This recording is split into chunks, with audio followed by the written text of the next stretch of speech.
close your eyes and let yourself drift backward, not through time as historians measure it, but through the layers of forgetting, through the accumulated silence of civilizations that spoke and then fell quiet, leaving only whispers in stone and earth and the patient memories of landscape. Tonight we walk among the hidden voices, the cultures that carved their truths into desert plains, that encoded their knowledge in scripts we cannot read, that built monuments to gods whose names have dissolved, that spoke languages now extinct, that held wisdom we can only imagine from the fragments they left behind. These are not the familiar empires of Rome or Egypt, not the well-documented dynasties whose stories fill textbooks. These are the quieter mysteries, the civilizations that flourished briefly or endured long, but left us with more questions than answers, more silence than speech, more wonder than certainty. We will stand where the Nazca drew lines for gods who never came. We will turn the pages of manuscripts that refuse translation. We will walk among terracotta armies guarding empty thrones and stand before stone faces on the remotest island, witnessing devotion that outlasted the devotees. You will not need to remember dates or dynasties. Let the facts wash over you like water, like the gentle erosion that shapes stone over centuries. What matters tonight is the feeling of these places, the weight of their mysteries, the beauty of their silence, the way they remind us that human history is vast and mostly forgotten, that what we know is a fraction of what was, that entire civilizations can rise and fall, leaving barely a trace, except these enigmatic remnants that speak in languages we've lost the ability to hear. Each chapter is a threshold. Beyond it lies not conquest or glory, but something quieter. The puzzle of human longing, the artifacts of vanished genius, the landscapes where meaning was inscribed and then erased by time, leaving us to stand in the ruins and wonder what they were trying to say, what truths they held sacred enough to preserve in stone and clay, and the drawings that survive them.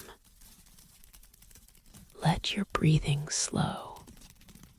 The ancient world opens before you, not the world of kings and wars, but the world of ordinary mystery, of people who lived and died, leaving questions, leaving symbols we cannot quite decipher, leaving presences we can feel but not quite grasp. Tonight you are an archaeologist of silence, a translator of mysteries that refuse translation, a witness to voices that spoke in civilizations now hidden, now quiet, now waiting in the patient earth for someone to remember them, to stand where they stood, to honor the fact that they existed even though we cannot know exactly what they believed, what they knew, what they were trying to preserve for us across the impossible distances of time. Settle into comfort. Let the day dissolve. The journey begins in the Nazca Desert, where ancient hands drew messages for the sky, where lines extend toward horizons that hold no answers, where the gods, if gods they were meant for, maintain their distance, neither coming nor refusing to come, leaving us only the drawings and the endless desert silence and the mystery of why they drew, what they hoped, what voices they were calling to across the void. Let us descend together to that high desert plain where the lines wait, perfectly preserved, perfectly mysterious, speaking a language written in absence, in the pale earth revealed when darker stones were moved aside, creating figures that can only be seen from heights the ancient Nazca never reached, or did they? Even this we cannot know. Even this remains hidden. The voices are calling. Listen. The Nazca Desert stretches across southern Peru, one of the driest places on Earth, receiving less than an inch of rain per year. The aridity is both curse and blessing. Nothing grows easily here, but nothing erodes either. What is placed on this desert stays, preserved by the same harsh climate that makes human habitation nearly impossible. Between 500 BCE and 500 CE, the Nazca people removed the dark, oxidized stones covering the desert floor, revealing the lighter earth beneath. With this simple technique, subtraction rather than addition they drew. And what they drew was vast beyond comprehension.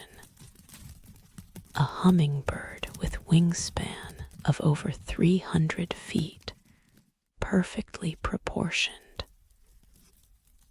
A spider, anatomically correct, large enough to be seen only from the air. A monkey with spiraling tail extending across the pampa. Geometric shapes, triangles, trapezoids, spirals stretching for miles in absolutely straight lines, converging at distant points distance, like roads to nowhere. Stand at ground level, and you see nothing, just scattered stones, pale earth, the occasional dark rock. The figures are too large, their proportions too extended. You might walk across the monkey's tail without knowing you're standing on ancient art. Only from above, from the foothills, from aircraft, from perspectives, the Nazca supposedly never had do the drawings reveal themselves, assembling into coherent forms, into messages written at a scale that dwarfs human proportion. Who were they speaking to? The most obvious answer is the sky, the gods who dwell there, the celestial powers who control rain and harvest, and the survival of a people living in one of Earth's most unforgiving landscapes. The Nazca needed rain. Their civilization depended on aquifers, on underground water channels that could be tapped when surface water disappeared. Perhaps the lines were prayers made visible, offerings to sky gods, diagrams of constellations or water sources, maps of the underground rivers that sustained life. Some scholars suggest the lines were pathways, ritual roads walked in ceremony, the act of walking creating the prayer, the journey itself the offering. The straight lines could be processional routes, connecting sacred sites, creating a landscape of devotion where every journey was pilgrimage, where the desert itself became temple, its vastness the appropriate scale for addressing the infinite. Others propose astronomical calendar, the lines marking solstices and equinoxes, planetary movements, the complex cycles that regulate planting and harvest. Certain lines do align with celestial events, though not consistently enough to confirm this theory completely. The Nazca were sophisticated observers of sky. Their pottery shows astronomical knowledge. Their agricultural success required precise timing. Perhaps some lines tracked stars, while others served different purposes. Perhaps the desert was palimpsest, each generation adding their own drawings, their own purposes layering over and alongside earlier intentions. The famous Swiss writer Erich von Däniken proposed ancient astronauts, extraterrestrial visitors who either created the lines or inspired them, the drawings serving as landing strips or signals to space travelers. This theory, while popular, requires ignoring the simpler explanation that humans are capable of monumental effort, that devotion to the sacred motivates extraordinary projects, that we have always reached toward the sky not because aliens taught us, but because the sky is where mystery dwells, where powers beyond human control reside.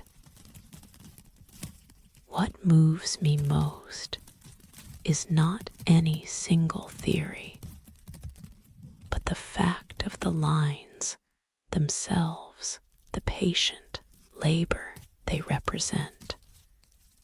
Creating the hummingbird would have required planning, measurement, coordination.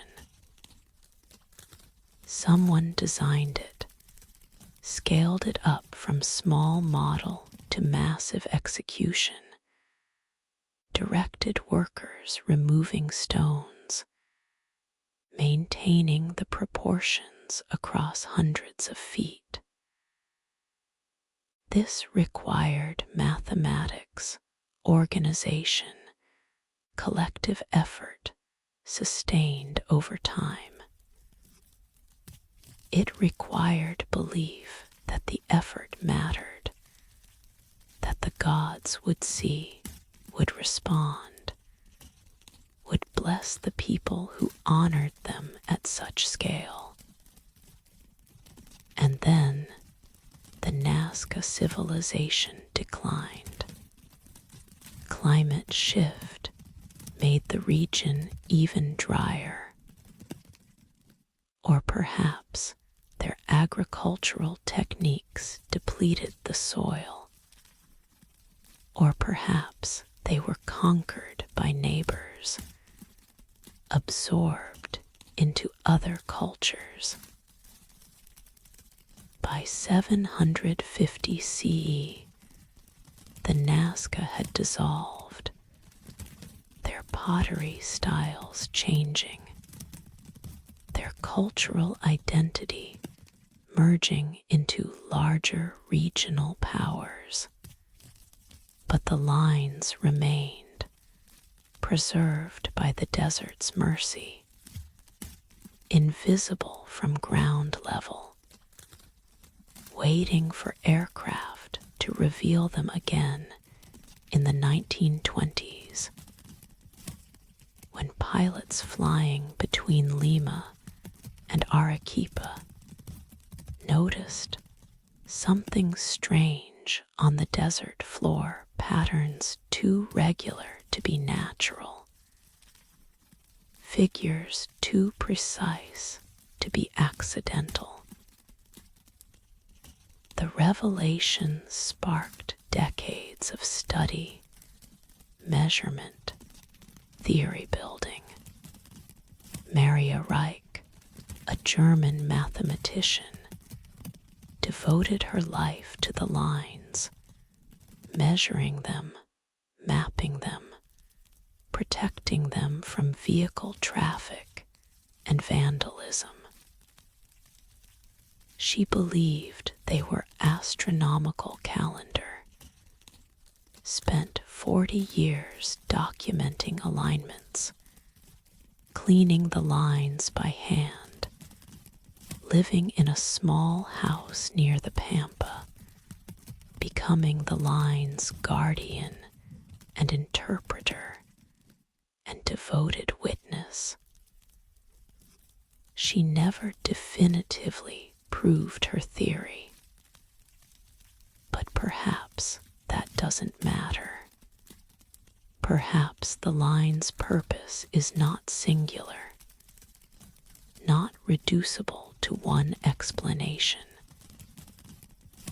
Perhaps they are prayer and calendar and art and processional route and astronomical marker all at once, layered meanings that our categories try to separate, but that the Nazca experienced as unified, the sacred and practical intertwined, the aesthetic and functional inseparable, the sky and earth and human effort combining in these drawings that remain, that persist, that speak in silence louder than any words could.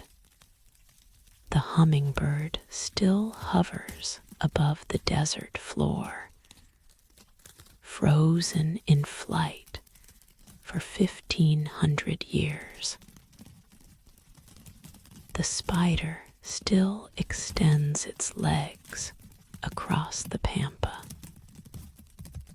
The monkey's tail still spirals toward eternity, and the gods, if there are gods, maintain their distance, neither confirming nor denying the devotion inscribed below, leaving us only the lines and the questions and the strange beauty of effort that outlasted its creators, that speaks still, though we cannot hear the language, that calls to the sky, though the sky does not answer, or answers only with silence, with preservation, with the gift of mystery that endures.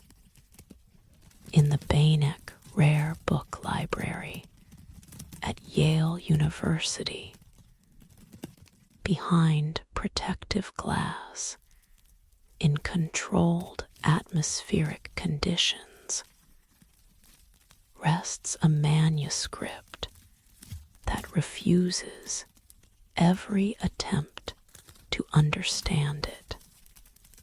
The Voynich manuscript, named for the book dealer who purchased it in 1912, consists of 240 vellum pages, covered in flowing script, accompanied by illustrations of such strangeness that they seem to depict not our world, but some parallel earth where botany and astronomy follow different rules.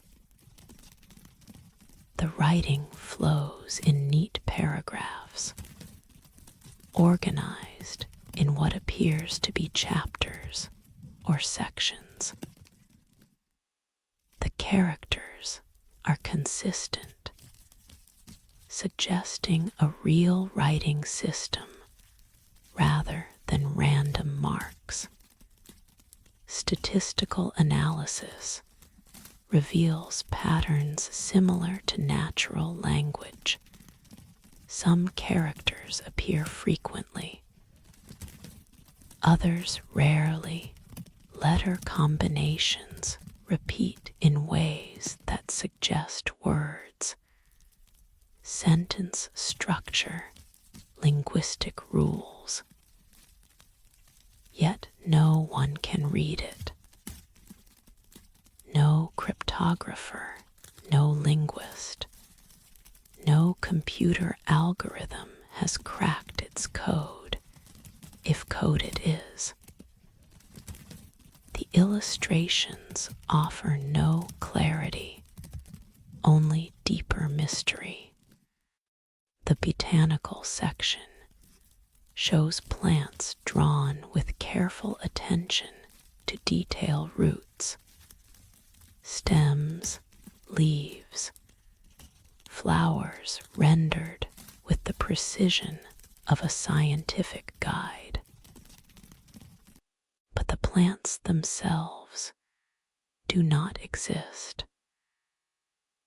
They resemble no known species, display anatomical features impossible in actual botany leaves sprouting from wrong places, root structures that defy biology, flowers combining features from different plant families in ways nature does not permit.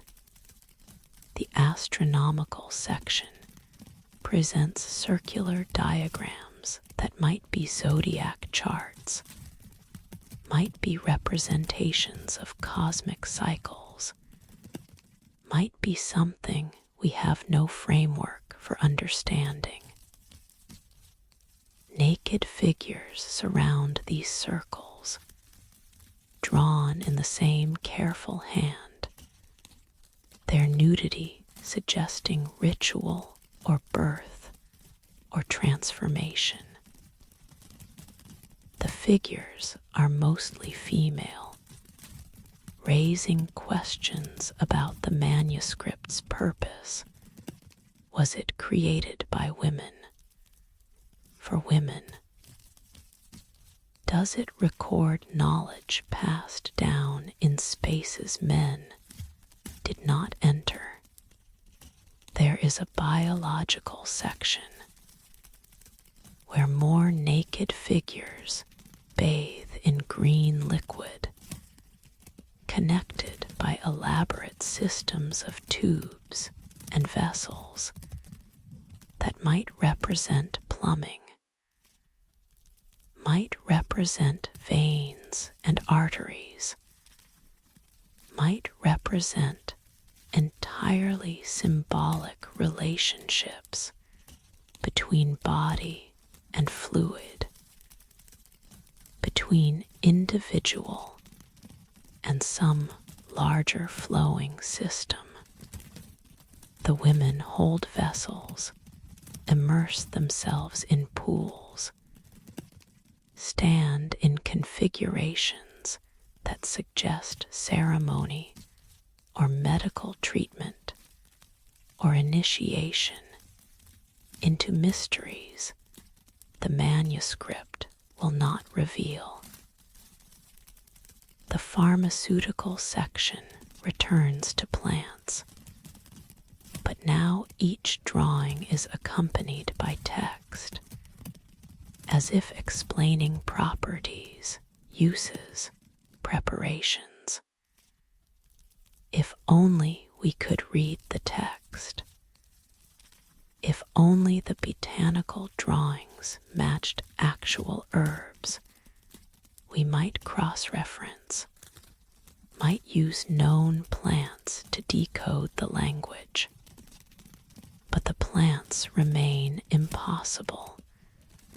The text remains locked, and the two together create a perfect circle of unknowing.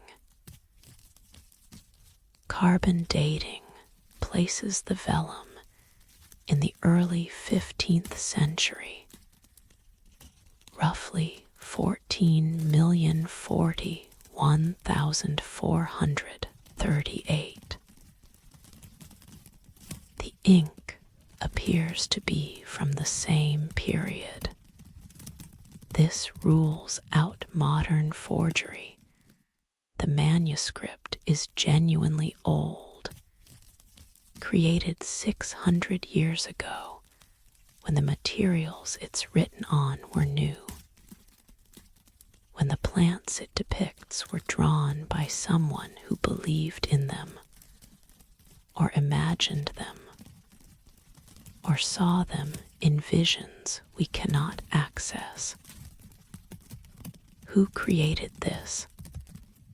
The hand is educated, practiced, belonging to someone literate and artistic, someone with access to expensive vellum, quality inks, time to devote to a project of this scale. Perhaps a physician creating an encrypted herbal, protecting medical knowledge from competitors or from authorities who might consider certain treatments heretical. Perhaps an alchemist recording experiments in private language, mixing actual chemistry with symbolic philosophy in ways that seemed clear to initiates, but opaque to outsiders. Or perhaps, and this is the theory that haunts me, it is a constructed language, a private system created by someone brilliant and isolated, someone who wanted to preserve knowledge or imagination, or the content of their own mind, in a form that only they could read, that would die with them, leaving us this beautiful enigma, this testament to the human capacity for creating meaning, even when that meaning will not survive us. Some believe it is simply an elaborate hoax. A Renaissance con artist's attempt to create something mysterious enough to sell to wealthy collectors who prized curiosities. But the statistical patterns argue against pure nonsense random characters, would not create the linguistic structures present in the manuscript. If it's a hoax, it's an extraordinarily sophisticated one, requiring knowledge of language structure, ability to maintain consistency across 240 pages, devotion to a fraud that seems excessive for its probable reward. The manuscript has been studied by the best cryptographers of World War II, by linguists fluent in dozens of languages, by computer scientists applying artificial intelligence and machine learning. All have failed. The manuscript keeps its secrets with a silence that feels almost deliberate, almost willful, as if it knows we are trying to break it and simply waits, patient as the vellum it's written on, holding what it holds, refusing to yield. I imagine the hand that wrote this moving carefully across the page, forming each character, painting each impossible flower. What were they thinking? What did these words mean to them? Was this the work of years or decades? Was it secret pleasure or public scholarship? Did they know that centuries later we would still be trying to understand? Or did they assume the knowledge would die with them, that no one would care enough to preserve it? But we do care. We care precisely because we cannot understand. The mystery itself becomes the value. The manuscript's refusal to speak becoming more eloquent than any translation could be. It teaches us humility, reminds us that knowledge can be completely lost, that meanings can dissolve entirely, that human minds create systems we cannot later reconstruct. And perhaps that's enough. Perhaps the Voynich manuscript serves us better as mystery than it ever could as solved puzzle.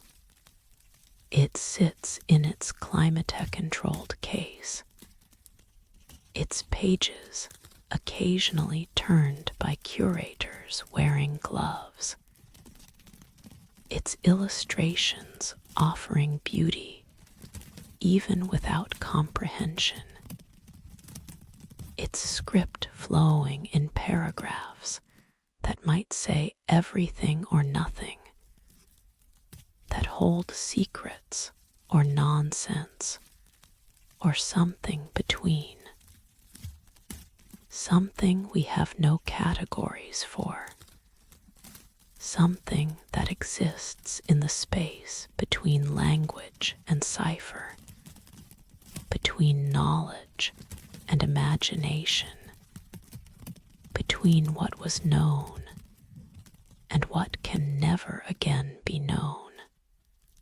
Sleep now, with the image of impossible plants blooming on vellum pages, naked figures bathing in green mystery, astronomical circles charting heavens we cannot recognize, and text flowing in characters that resemble writing but refuse reading, holding their meaning like seeds that will not germinate, like doors that will not open, like whispers in a language that died before we were born, leaving only the sound of it, only the beautiful shapes of its letters, only the silence where meaning used to be. Beneath the dry earth of China's Shanxi province, in trenches that extend for acres, 8,000 soldiers stand at attention. They have stood this way for over 2,000 years, since 210 BCE, when they were buried with Emperor Qin Shi Huang, the man who unified China, built the first Great Wall, standardized weights and measures and writing systems, and prepared for his death with the most elaborate tomb, complex the world has ever known. The terracotta warriors were discovered by accident in 1974, when farmers digging a well struck fragments of ceramic. Archaeologists arrived and began carefully excavating what would become one of the greatest archaeological finds of the century.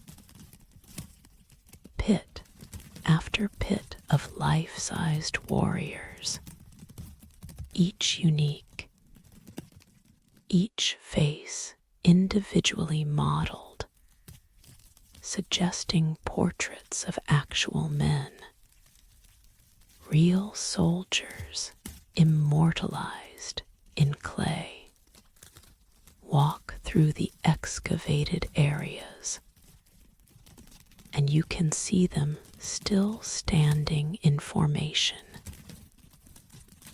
Infantrymen in the front ranks, archers behind them, cavalry with their horses at the flanks, officers distinguished by height and elaborate armor, commanders identifiable by bearing and posture.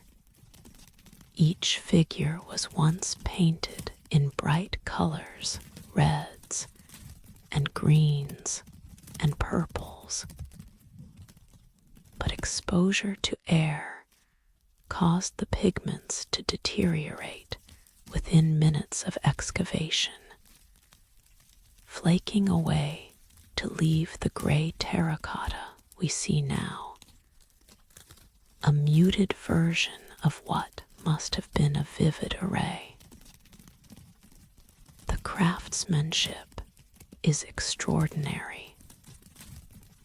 The warriors wear detailed armor, each scale individually rendered, each rivet placed precisely.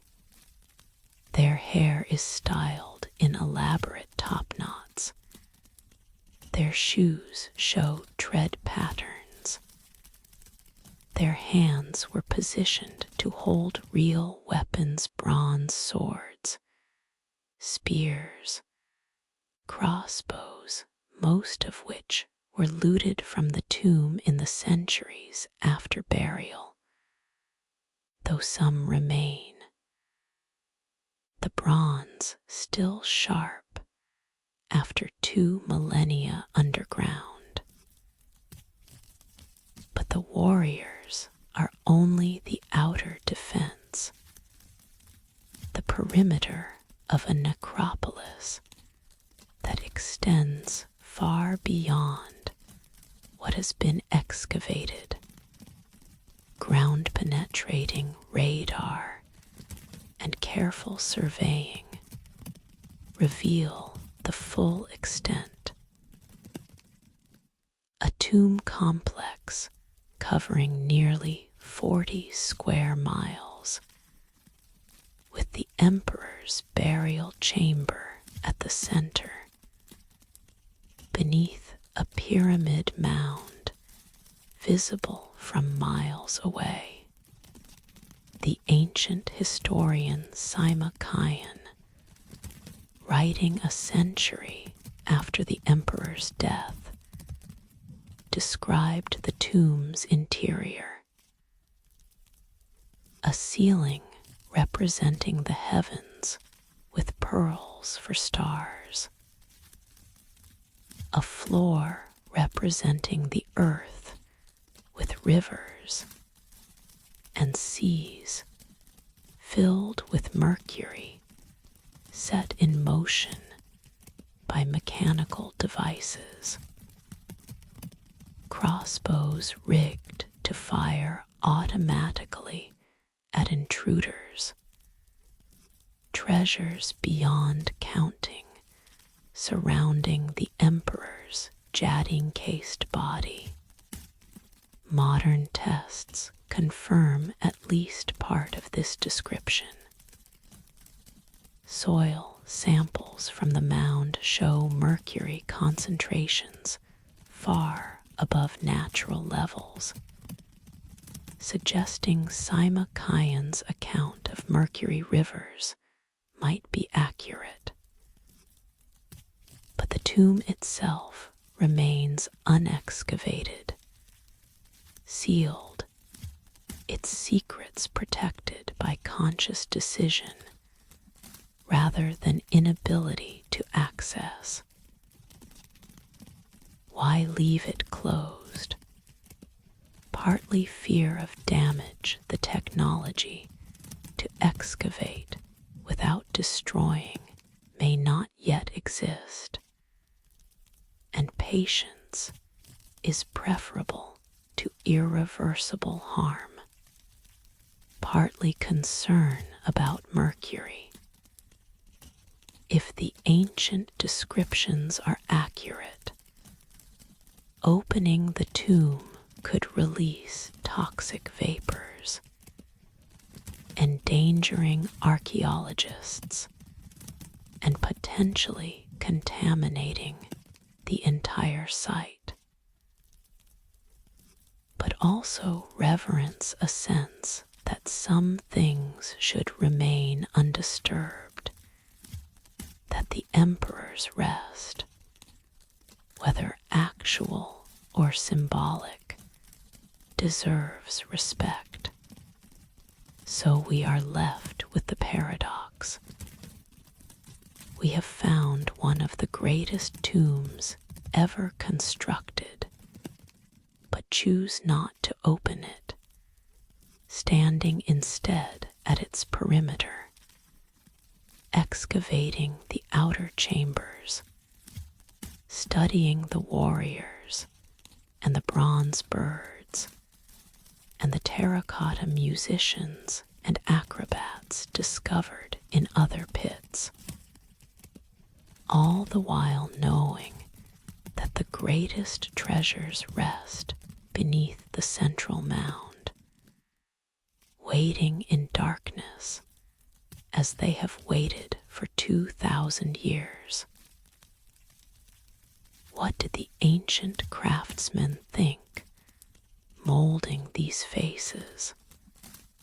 Each warrior required individual attention. Mass production could create the bodies, the standard armor, but the faces demanded artistry. Did the sculptors work from life, asking soldiers to sit for portraits? Did they invent faces from imagination? Were the warriors volunteers, honored to be immortalized? Or were these death masks of men sacrificed for the tomb? We know that workers who knew the tomb's secrets were sealed inside when construction finished, killed to prevent them from revealing the location of treasures or the mechanisms of traps. This brutal pragmatism was standard, for royal tombs' knowledge was dangerous. Silence was permanent. How many died building this monument? How many knew they were creating their own graves? The emperor himself was reportedly terrified of death, despite, or perhaps because of his absolute power. He sent expeditions to find the islands of the immortals, seeking potions of eternal life. He consumed mercury thinking it would preserve him, possibly accelerating his death through slow poisoning. He built this tomb complex as insurance if immortality was impossible. At least he would be surrounded in death by everything he had commanded in life: an army, servants, entertainers, treasures, even rivers and stars recreated in precious materials. But armies of clay cannot fight. Servants of terracotta cannot serve. The emperor sleeps alone, if he sleeps at all, surrounded by simulacra, by representations of life rather than life itself. The tomb becomes a museum of his power, preserved but useless, a monument to the inability of wealth to purchase what matters most: continuance, presence, the simple fact of existing. The warriors stand unaging, unchanging except for the slow deterioration of paint and ceramic. They require no food, no pay, no motivation. They are perfect soldiers in this way, utterly obedient, eternally vigilant, guarding a man who no longer needs protection because he no longer is, or is only in whatever way the dead are, which we cannot know, which the emperor with all his power could not discover despite his desperate seeking.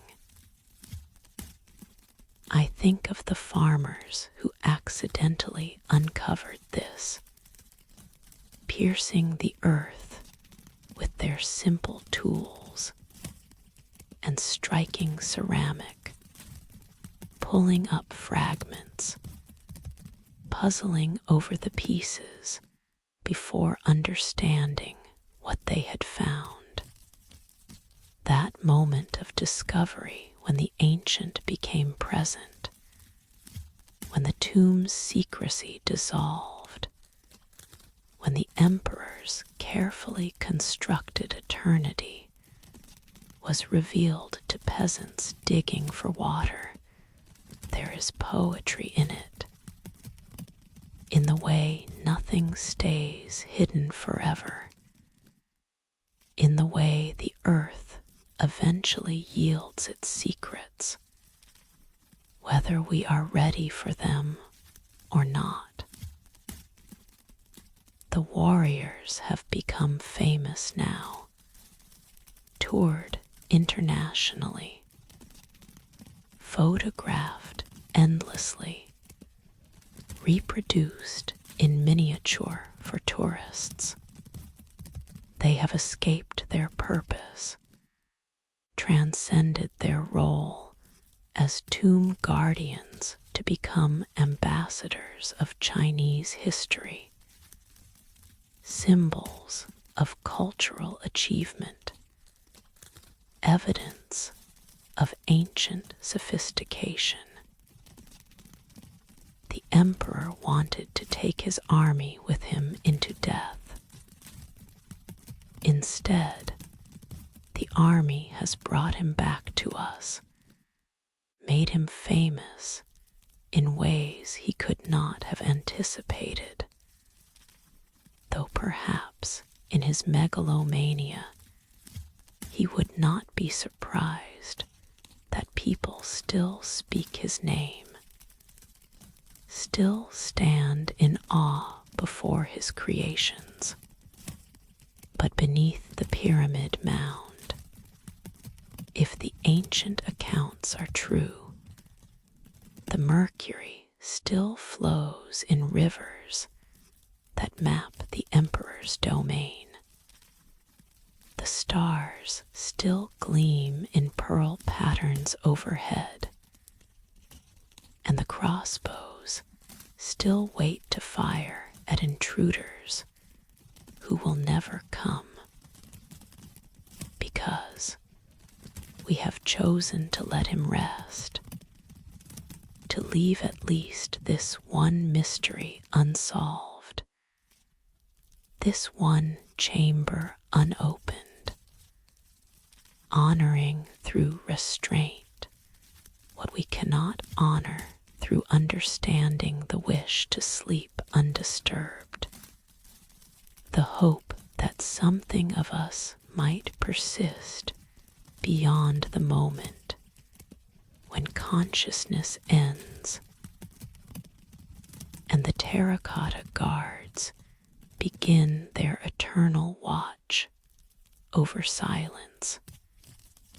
Rapa Nui Easter Island rises from the Pacific Ocean like a dream of stone and grass, the most remote inhabited island on Earth. The nearest continent is over 2,000 miles away. The nearest other inhabited island, Pitcairn, is over 1,200 miles distant. To live here is to live at the edge of the world, surrounded by empty ocean, sustained by fish and sweet potatoes, and the faith that isolation is not abandonment. The first Polynesian settlers arrived around 1200 CE, navigating by stars and currents and the flight patterns of birds, carrying with them the plants and animals that would sustain them. Chickens, rats, taro, sweet potatoes, sugar cane. They found an island covered in palm forest, with volcanic soil and freshwater springs, with seabirds nesting in abundance. It must have seemed like paradise, like the reward for their impossible voyage across empty ocean. They brought with them also the tradition of carving, creating stone representations of ancestors, chiefs, gods. On Rapa Nui, this tradition reached heights unimagined anywhere else in Polynesia. They began carving moai, massive stone figures with elongated faces, prominent brows, thin lips, no legs, or rather legs suggested beneath the ground, because what we see as heads are actually full figures buried to their chests.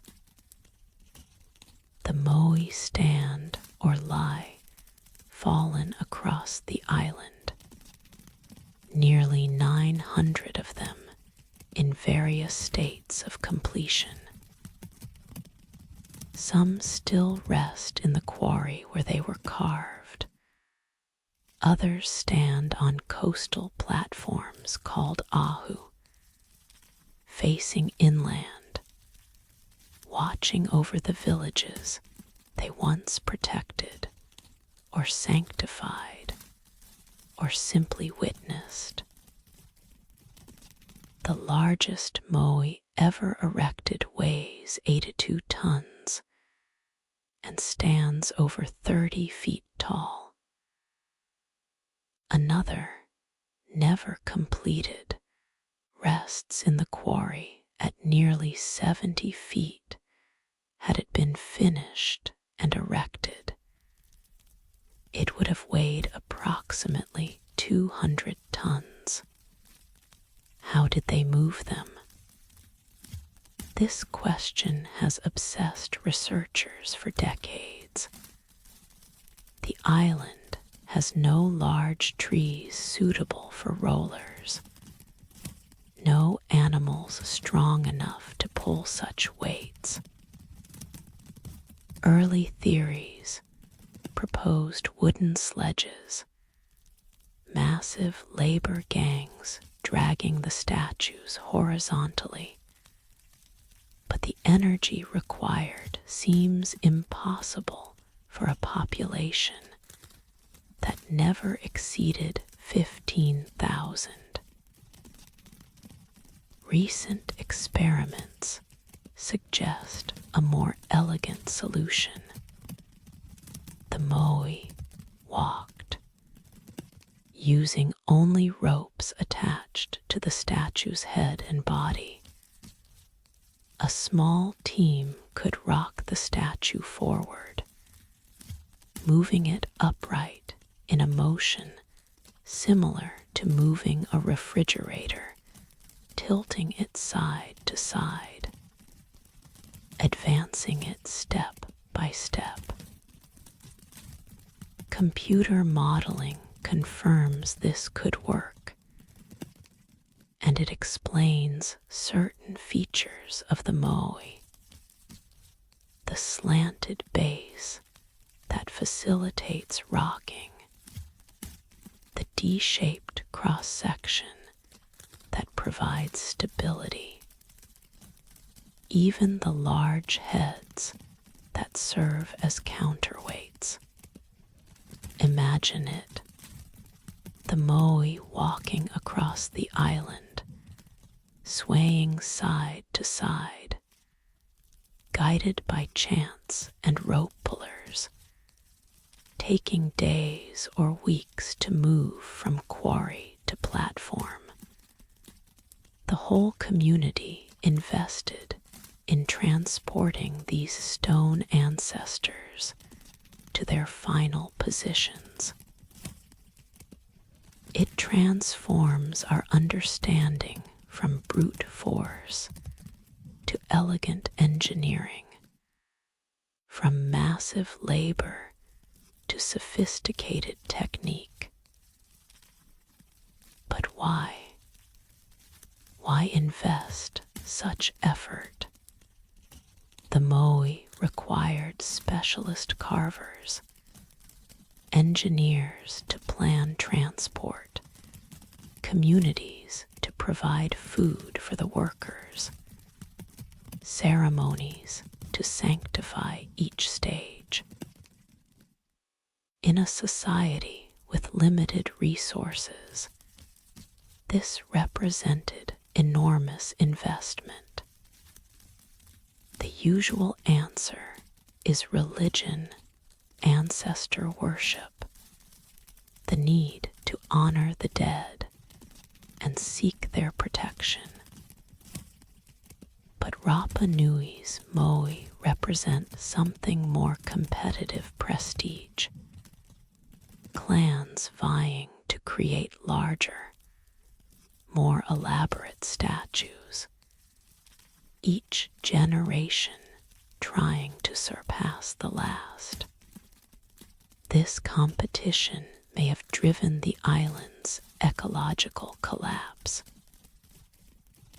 Creating moe required wood for levers, for ropes, for rollers if they used them, for the fires to cremate the dead who were honored with statue construction. Moving moe required wood for scaffolding, for tools, for the infrastructure of ceremony. And the population was growing, requiring cleared land for agriculture, wood for houses and canoes and cooking fires. The palm forests disappeared. Pollen cores from the island's lakes tell the story. Abundant palm pollen in early layers, declining through the centuries, disappearing entirely by 1650. With the trees went the birds that nested in them, the material for ocean-going canoes, the protection from soil erosion. The island became wind-swept grassland, unable to support the population it once sustained. The society collapsed. Moe construction ceased, the last statues abandoned half-carved in the quarry.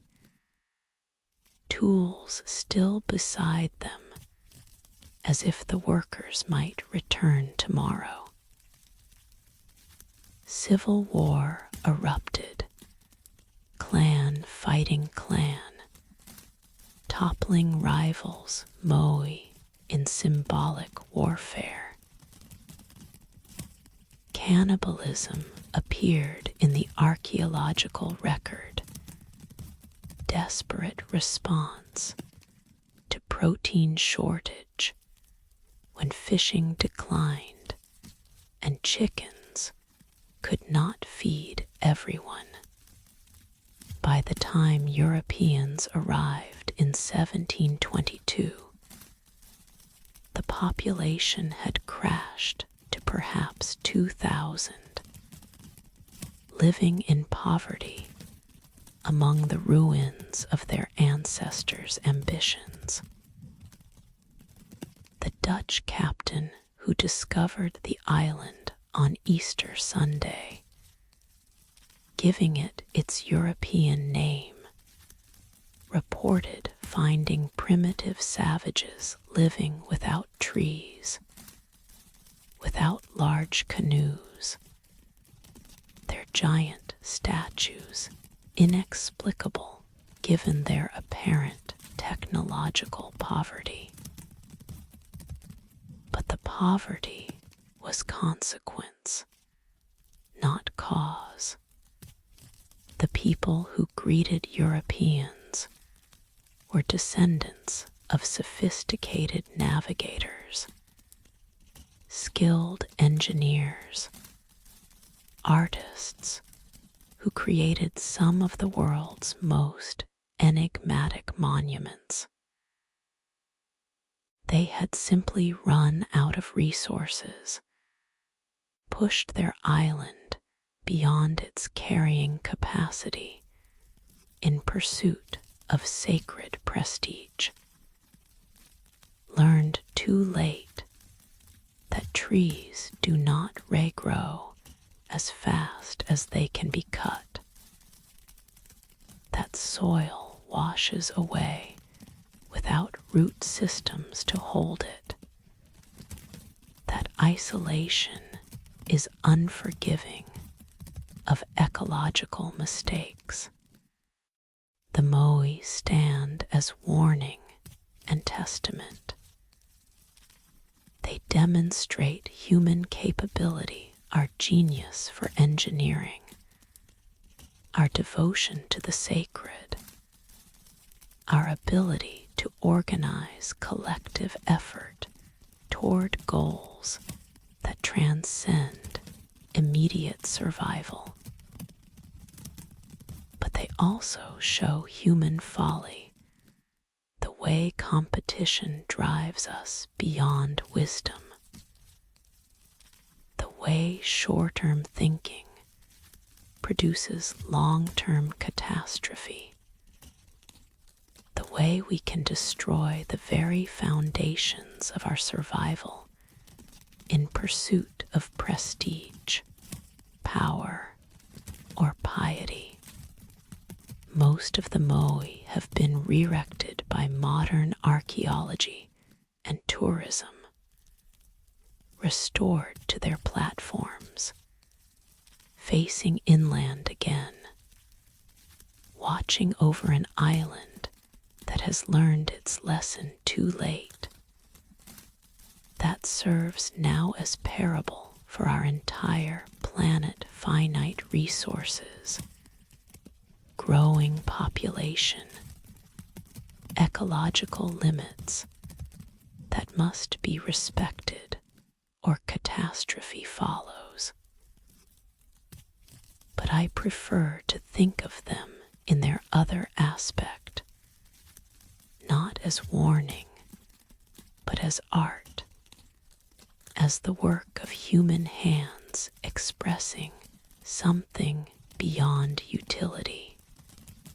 The Moai are beautiful in their severe way, their faces stern, but not unkind, their presence commanding respect without menace. They mark a people's attempt to honor ancestors, to create permanence, to say through stone that existence mattered, that individual lives deserved memorial, that the dead remain present if we make them present through remembrance, through representation, through the act of carving their essence into volcanic tuff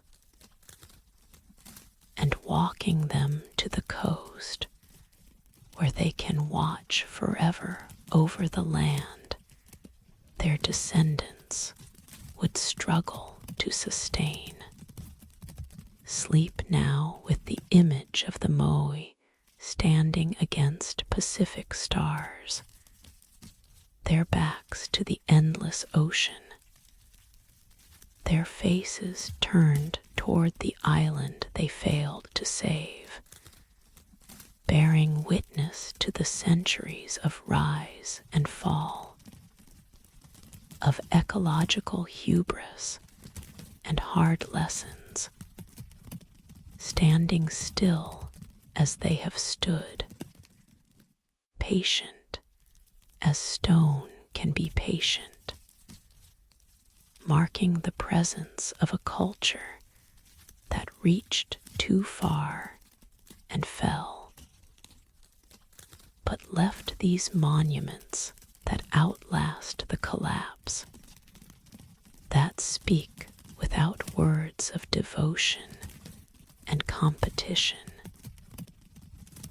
and the human need to create something larger than ourselves, even if that creation demands everything we have, even if the cost is more than we can afford, even if the giants we walk to their graves are ourselves, our civilizations, our hopes carved in stone that will remember us long after we have forgotten why we carved it.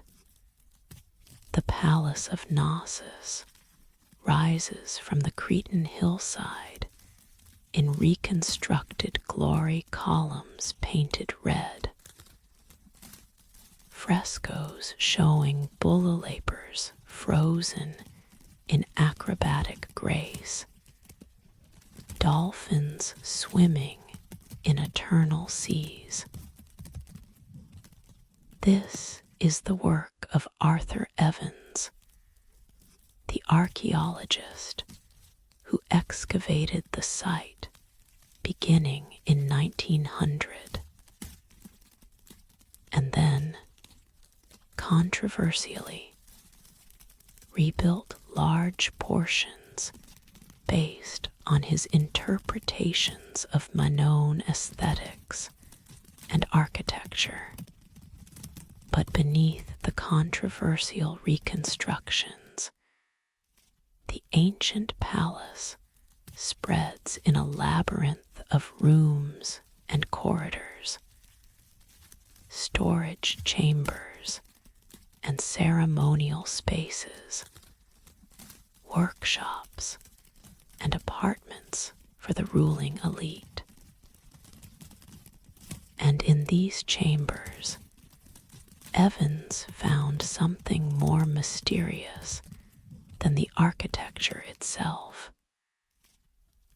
Clay tablets inscribed with two distinct scripts, neither resembling any known writing system.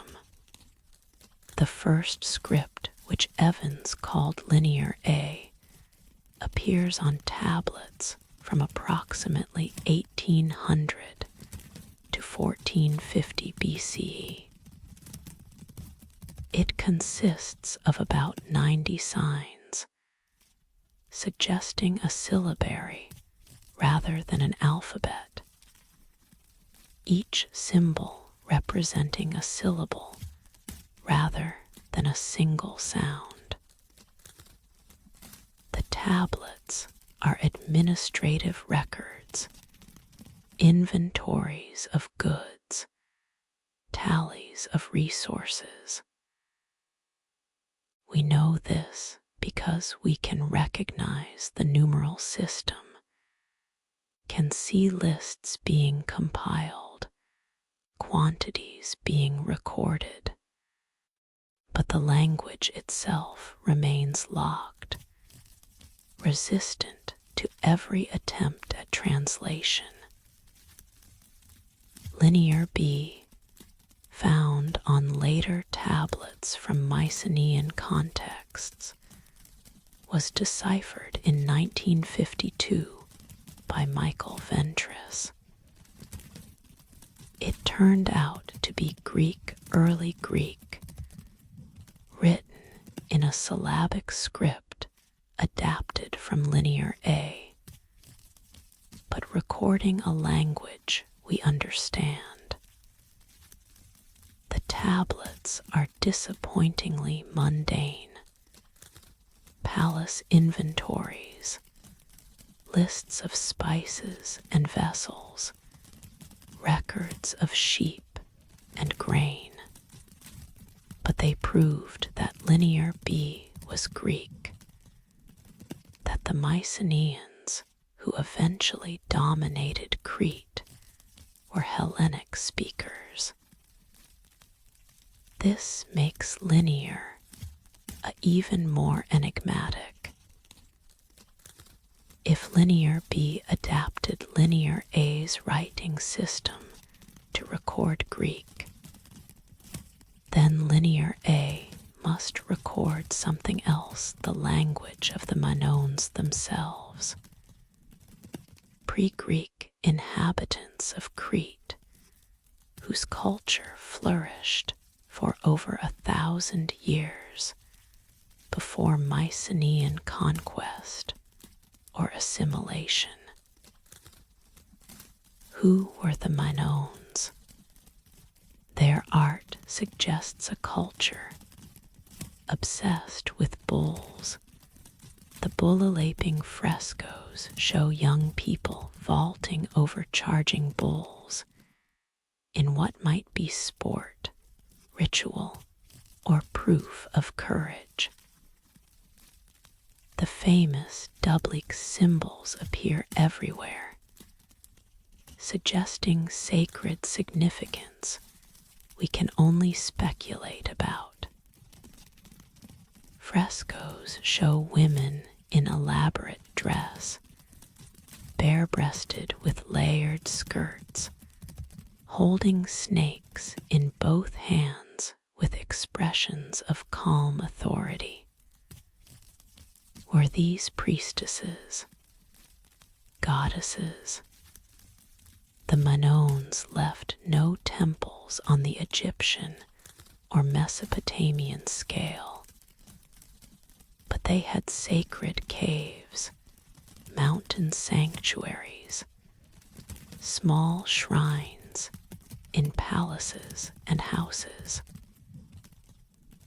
Their religion seems to have centered on female deities or powerful priestesses, on natural sacred spaces rather than monumental architecture, on mysteries we can glimpse through art, but cannot penetrate through understanding. The tablets would tell us more if only we could read them. Some scholars have attempted statistical analysis, comparing Linear A's structure to known language families. Others search for cognates, words that might be borrowed into Greek or other Mediterranean languages, offering clues to pronunciation and meaning. Still others simply catalog and photograph, building databases in hope that future breakthroughs might succeed where current methods fail. The frustration is acute because we know these are real texts recording actual information. They are not decorative, not symbolic art. They are bureaucratic documents, practical records records of resources and transactions. The Minoans were not deliberately obscuring meaning. They were simply keeping track of palace goods in their own language, never imagining that language would die so completely that even these mundane lists would become impenetrable mysteries. What happened to the Minoans? Around 1450 BC, many of their palaces were destroyed, some by the massive volcanic eruption of Thera, modern Santorini, some by subsequent earthquakes, or possibly by Mycenaean invasion. The civilization did not vanish overnight, but it transformed, was absorbed into Mycenaean culture, lost its distinct identity. The language stopped being written, stopped being spoken, dissolved into the Greek that replaced it. By the time classical Greece flourished, the Minoans were already myth Theseus, and the Minotaur, Daedalus, and Icarus, stories set in Crete, but distorted beyond historical recognition. Myths that preserved fragments of memory while obscuring actual history. The labyrinth became symbol rather than architectural feature. The bull became monster rather than sacred animal. The truth of Minoan civilization disappeared beneath layers of Greek storytelling. Yet the tablets remain, over 1,000 of them catalogued, each carrying a few lines of linear, a script, each holding words that once meant something to someone, orders given and received, quantities counted, resources allocated. The administrative machinery of an ancient state, preserved in clay, but rendered mute by the complete loss of the language it recorded. I think about the scribe who pressed these symbols into soft clay, who then baked the tablet to preserve the record. Did they imagine we would find it, try to read it, fail utterly to understand? Did they think their language would endure, that Minoan civilization would continue, that these administrative records would simply join the archives of an ongoing culture, rather than becoming archaeological enigmas? The palace stores contained vast quantities of goods oil in massive pith, grain in storage rooms, precious objects in secure chambers. Linear tablets tracked all this, maintained the accounting necessary for managing a complex economy. But the abundance did not last. The palace economies collapsed or were conquered, and the tablets that recorded prosperity became memorials to loss, to the fragility of civilization, to the way languages can die so completely that even texts we can physically hold remain forever silent.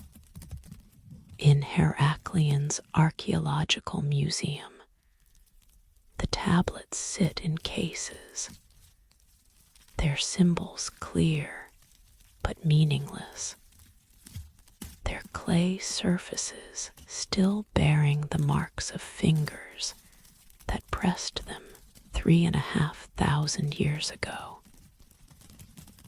Each tablet is a voice we cannot hear, a message we cannot receive, evidence of minds organizing their world through writing, but leaving us locked outside their thoughts, able to see the symbols, but not to grasp the meanings, able to know they spoke, but not to understand what they said. Perhaps someday breakthrough will come a bilingual inscription like the Rosetta Stone, a scholar's sudden insight, a computer algorithm that finds patterns invisible to human analysis. Or perhaps linear A will remain forever enigmatic, forever demonstrating that knowledge can be completely lost, that languages die, that what was once obvious and ordinary can become impossible mystery when the last person who understands it passes away without passing on the knowledge.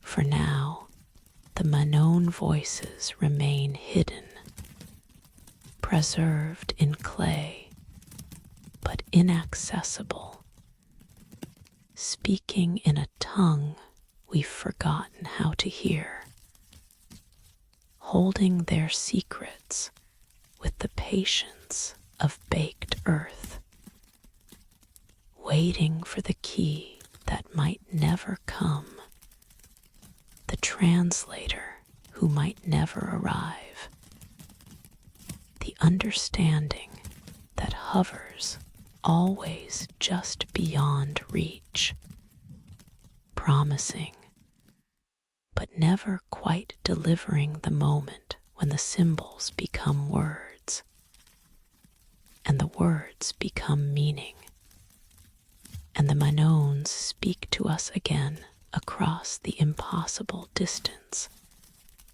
that separates their vanished world from our persistent curiosity about what they knew, who they were, what truths they held important enough to record in clay that would outlast their civilization, their language, everything except the enigmatic script itself, beautiful and useless, present and absent, saying everything and nothing, holding silence in the shape of words we cannot read.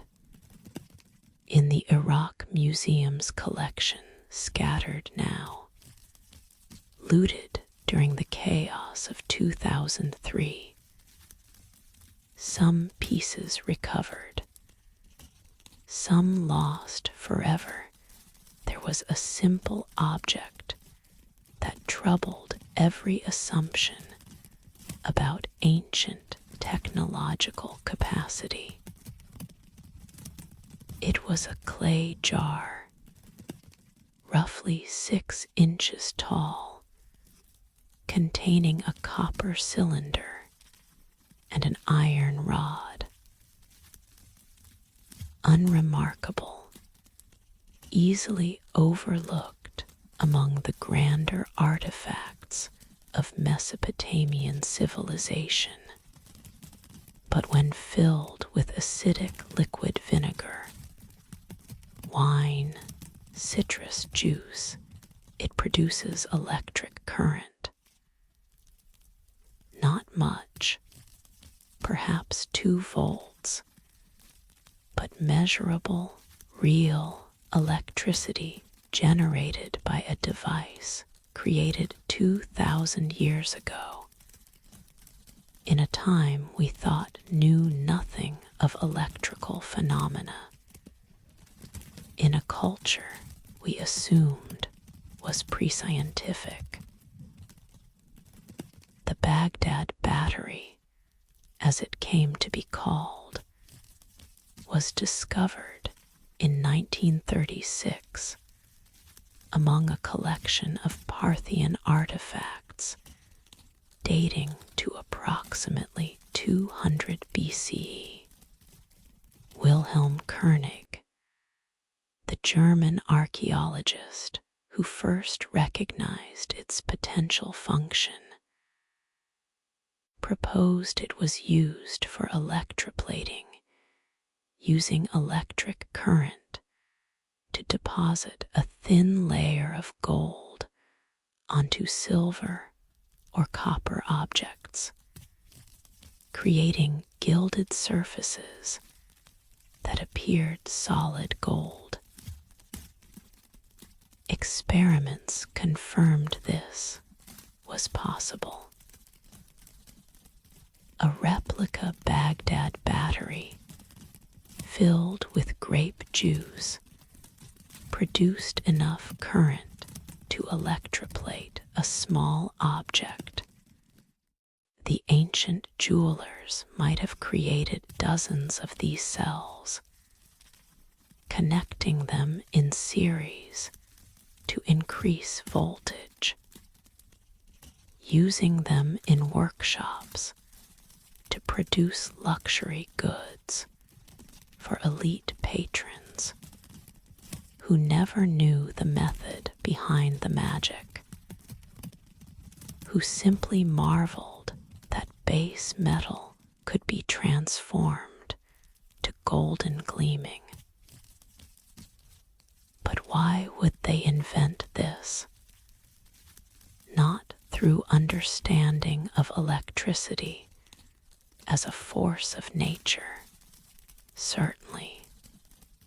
They had no concept of electrons, no theory of charge and current, no scientific framework that would predict batteries were possible. Instead, they would have discovered it accidentally, empirically, some combination of materials producing a tingling sensation, a visible spark, effects that could be utilized without being understood. Perhaps a craftsman storing acidic wine in a copper vessel sealed with an iron plug noticed corrosion patterns that seemed unusual, deposits forming where metal met metal. Perhaps someone spilled wine on dissimilar metals and felt the mild shock when touching both simultaneously. However it happened, someone recognized the effect could be controlled, repeated, put to use. Or perhaps the purpose was not practical, but sacred. Electric shocks, even mild ones, produce distinctive sensations, tingling, muscle contractions, a sense of invisible force passing through the body. In religious contexts, this could be interpreted as divine presence, proof that statues or sacred objects held power, that touching them connected supplicant to deity through tangible force. Imagine a priest maintaining batteries hidden within a temple statue, leading devotees to touch the idol and feel the god's power flowing through them. The sensation would seem miraculous, especially if kept secret, if the priest alone knew the mechanism. Faith would be strengthened by physical evidence, by the undeniable feeling of something passing from sacred object to human flesh.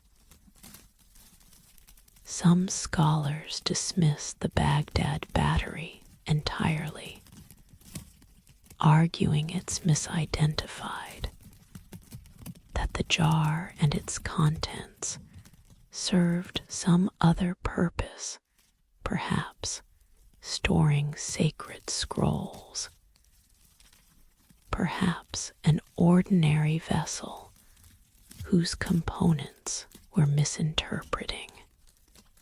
They point out that no wires or conductors have been found, no clear evidence of intentional electrical use, no contemporary texts describing such technology. But absence of evidence is not evidence of absence.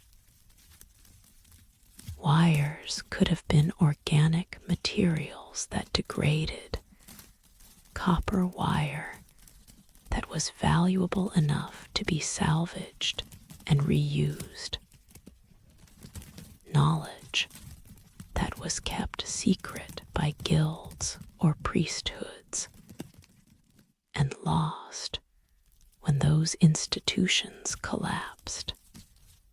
The battery's function might have been discovered and forgotten multiple times across centuries, each rediscovery eventually lost again. This is the unsettling implication that technological progress is not linear, not inevitable, not a steady climb from primitive to advanced. Instead, humans discover, forget, rediscover, lose knowledge again, depending on conditions that support or destroy the institutions preserving technical know. The Baghdad battery hints that ancient people were capable of far more than we credit them, that our categories of ancient and modern impose false limits on past ingenuity. We assume the scientific method is necessary for discovery, that understanding must precede utilization. But human history suggests otherwise. We used fermentation for thousands of years before understanding chemistry, used magnetism and static electricity without theory, harnessed countless natural phenomena through empirical trial and error, long before developing frameworks to explain why things worked. Baghdad battery fits this pattern, a functional device created by artisans who knew it worked without knowing why, who cared about results rather than theory, who would have no reason to write treatises about their techniques, because those techniques were trade secrets, competitive advantages, mysteries kept within families or guilds, and lost when those groups dissolved, sitting with the battery, or rather, sitting with images of it, since the original's location is uncertain. After museum looting, I'm struck by its humility.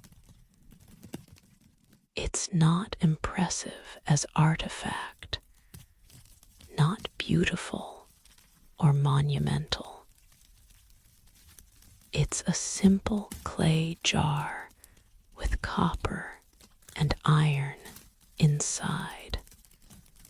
But if it is what it appears to be, if those ancient craftsmen did harness electrical current 2,000 years before Franklin and Volta, then it represents something profound about human capacity, about the persistence of curiosity, about our species' irrepressible tendency to experiment, to try things, to discover effects we can use even when we cannot explain them. And if it's not a battery, if modern tests showing electrical generation are misleading, if we're projecting our knowledge onto ancient objects that served completely different purposes, then it becomes a lesson in humility, a reminder that we see what we expect to see, that interpretation is always provisional, that the past might not conform to our assumptions about what was possible when. Either way, the Baghdad battery teaches either ancient people were more sophisticated than we thought, capable of discoveries we didn't credit them with, or we are too eager to find our knowledge reflected in theirs, too ready to make the past more like the present than it actually was. Both lessons are valuable, both worth contemplating as we sit with this small clay jar that might have held lightning, might have held only wine, might have held something we cannot imagine, because our categories don't encompass the uses ancient people found for ordinary materials combined in extraordinary ways. Sleep now with the image of copper and iron in clay, with the possibility of current flowing between metals separated by acidic liquid, with the tingle of electricity, or divine presence, or both, or neither, with the knowledge that mystery persists even in simple objects, that we can hold the past in our hands and still not understand it, that explanations satisfy but do not eliminate uncertainty, that the jar keeps its secrets, whether those secrets are lightning or wine, or simply the empty space where our knowledge ends and imagination begins. Mount Parnassus rises above the Gulf of Corinth, its slopes covered in olive groves and cypress, its summit touching clouds that sweep in from the sea. On these slopes, where eagles supposedly met to mark Earth's center, the ancient Greeks built Delphi's sanctuary of Apollo, home to the most famous oracle in the classical world. For over 1,000 years, from the 8th century BCE until the temple's closure by Christian emperors in 394 CE, pilgrims climbed the sacred way to consult the Pythia, the priestess who spoke Apollo's prophecies. They came from across the Mediterranean kings seeking guidance on war, colonies on which lands to settle, individuals asking about marriage, business, whether the gods would bless their ventures. The consultation followed ritual patterns. Supplicants first purified themselves at the Castalian spring, water flowing from the mountain's rock face. They offered sacrifices, paid fees according to their means, then waited while the Pythia prepared herself through fasting, bathing in another sacred spring, chewing laurel leaves that were Apollo's symbol. On appointed days, the priestess entered the temple's inner sanctum, the Adyton. What happened there exactly, we can only partially reconstruct. Ancient sources describe the Pythia sitting on a tripod over a fissure in the earth, breathing vapors that rose from below, falling into trance states where Apollo possessed her, speaking through her mouth in words that priests then interpreted and delivered to the waiting supplicants. For centuries, modern scholars dismissed this as pure mythology. There was no fissure, no vapors. Geological surveys found no evidence of volcanic activity, no obvious source for the intoxicating gases ancient writers described. The oracle must have been fraud. They concluded clever theater by priests who gathered intelligence and delivered ambiguous answers that seemed prophetic only in retrospect. But in the 1990s, new geological studies revealed fault lines running directly beneath the temple ruins, intersecting in ways that could create channels for gas to reach the surface. Hydrocarbon gases, ethylene, ethane, methane, were detected in spring water near the site.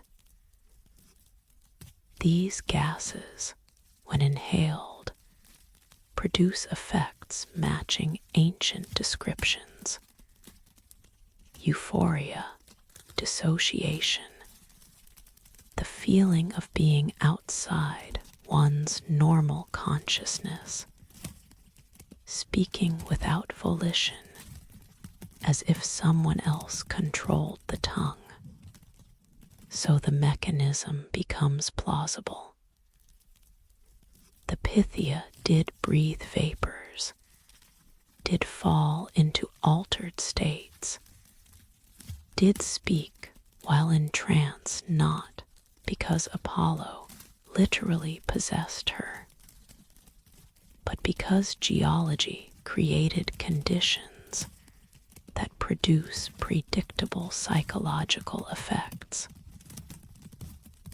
The priests observing her would interpret her utterances, translate ecstatic babbling into coherent prophecy, deliver answers that satisfied supplicants' needs.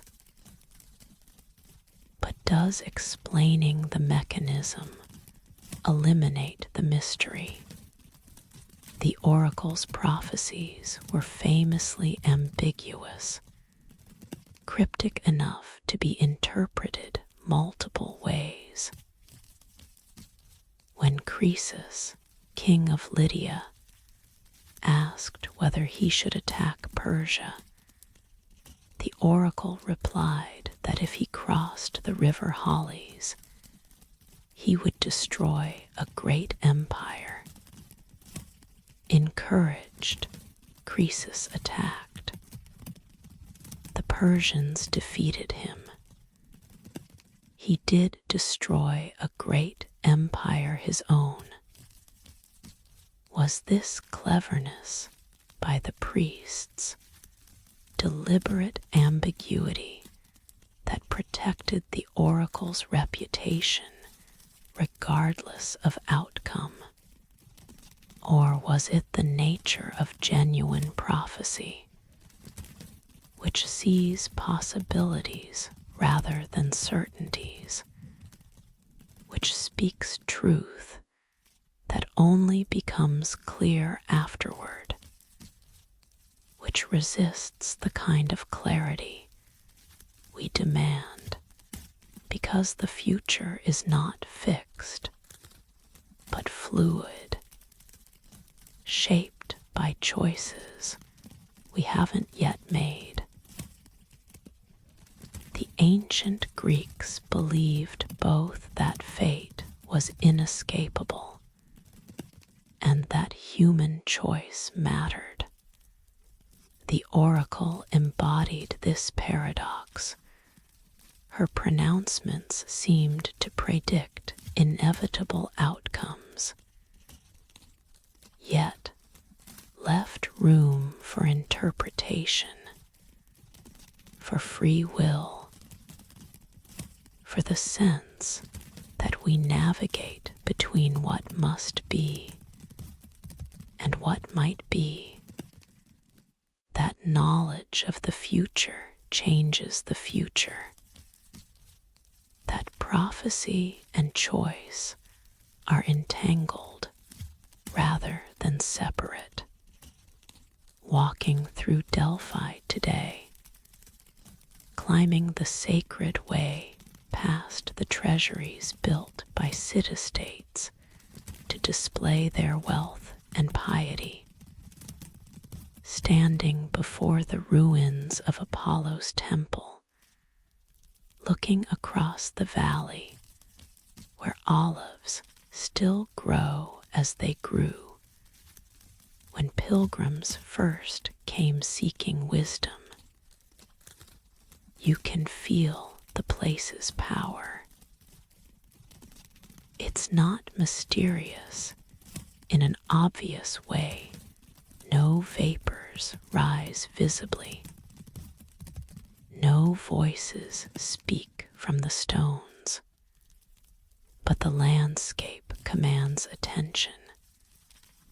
The natural amphitheater of mountains and valley creating space that feels set apart, liminal, threshold between ordinary and sacred. The omphalos stone, or rather a copy, the original long since lost or stolen, marks the spot Greeks believed was Earth's center, the navel of the world. From here, prophecy radiated outward, influencing decisions that shaped history, that drove colonization and war, that determined individual fates and collective futures. Modern pilgrims still come, now as tourists rather than supplicants, taking photographs instead of offering sacrifice.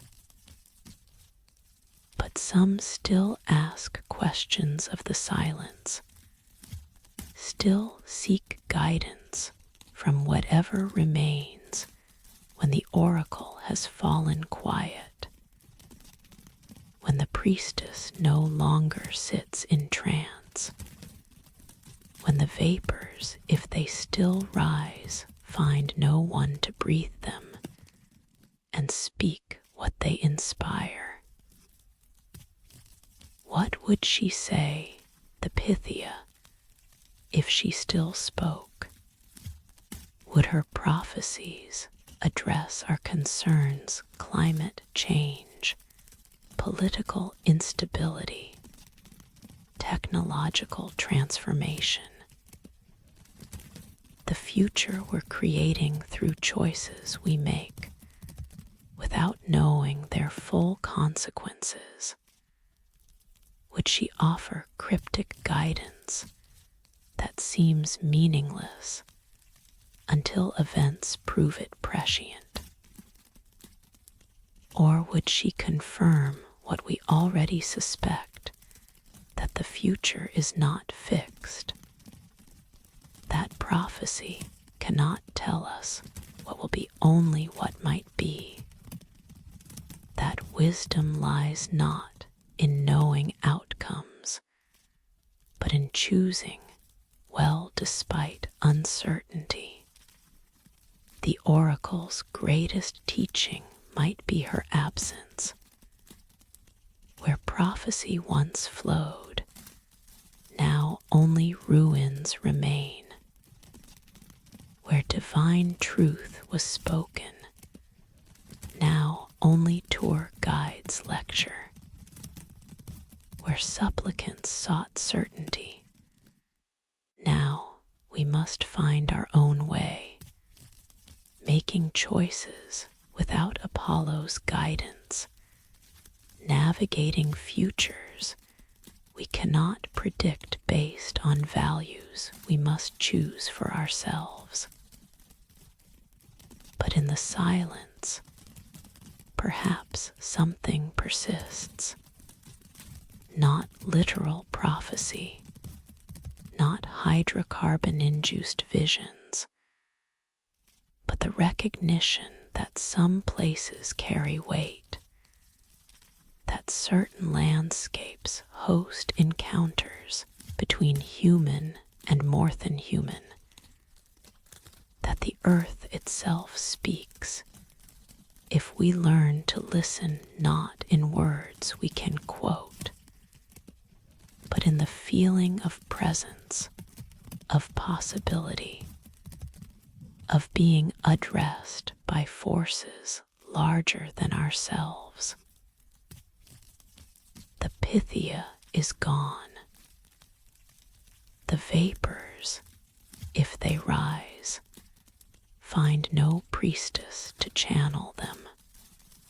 But Delphi remains, still marking the center of something, still teaching through its ruins and its beauty and its silence that we are always seeking guidance, always asking the future what it holds, always hoping that someone wiser than ourselves can tell us what to do, how to choose, which path leads to flourishing and which to catastrophe. And the answer comes not from Apollo or from any god, but from the earth itself, from the geology that produces vapors and the human minds that breathe them and interpret what the breathing reveals, from the intersection of natural and cultural and psychological and spiritual that creates spaces like Delphi where prophecy happened because people believed it could happen, because expectation and vapor and priestess and need combined to produce something real, something that shaped history, something that persists even now when the oracle has fallen silent, and we stand in her temple asking our questions to the empty air, to the mountain, to the center of the world that is wherever we stand when we ask sincerely, when we listen carefully, when we're willing to hear answers that come not as certainty, but as possibility, not as prediction, but as invitation to choose wisely, to act well, to navigate the future with humility and hope, and the recognition that prophecy was never about knowing, but about being present to the moment when choice becomes consequence, and the path we choose becomes the path we walk. Before Rome painted the Mediterranean with its eagles and its roads, before Latin became the language of empire, the Italian peninsula spoke in many tongues. Among them was Etruscan, language of a people who flourished in Tuscany and beyond, who built cities and traded with Greeks and Phoenicians, who created art that still moves us with its vitality and strangeness, who gave Rome its early kings and many of its religious practices, who then dissolved so completely into Roman culture that by the late Republic they were already more myth than memory. The Etruscans left cities of the dead more elaborate than cities of the living. Their necropolises spread across hillsides.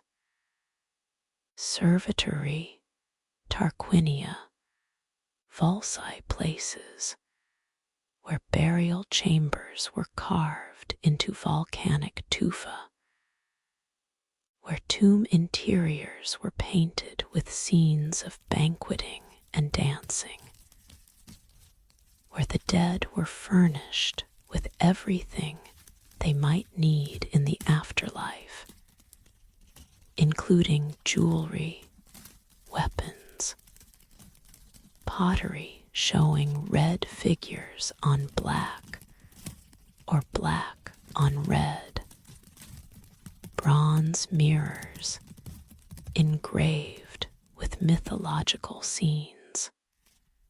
Walk through these tombs and you can. Many are open to visitors, and you enter worlds designed for eternal celebration. The tomb of the leopards in Tarquinia shows men reclining at a feast, wine cups in hand, a woman playing double flute, dancers moving with such grace you can almost hear the music, can almost feel the rhythm that moved them. The colors remain vivid, ochres and reds, greens and blacks, applied 2,500 years ago to walls that have protected them through the millennia in darkness. The message seems clear. Death is not ending, but transition, not loss, but change. The Etruscans furnished their tombs like houses because they believed the dead still needed houses, still participated in community, still deserved beauty and comfort and the accoutrements of civilized life. Some tombs have carved furniture stone beds and chairs, suggesting the objects themselves mattered. That form persisted even when function dissolved. Who were they? This question has troubled scholars since the Renaissance, when interest in classical antiquity sparked curiosity about Rome's predecessors. Herodotus claimed they were Lydian refugees who sailed from Anatolia to Italy. Dionysius of Halicarnassus insisted they were indigenous Italians. Modern DNA studies suggest both might be partly right. Genetic markers show some Eastern Mediterranean ancestry mixed with local Italian populations, implying immigration and integration rather than simple origin. Their language survives in thousands of inscriptions, funerary texts mainly, declaring names and lineages, but also religious dedications, legal documents, boundary markers. We can read the letters. They borrowed the Greek alphabet, adapting it to their phonology. But understanding the words is harder.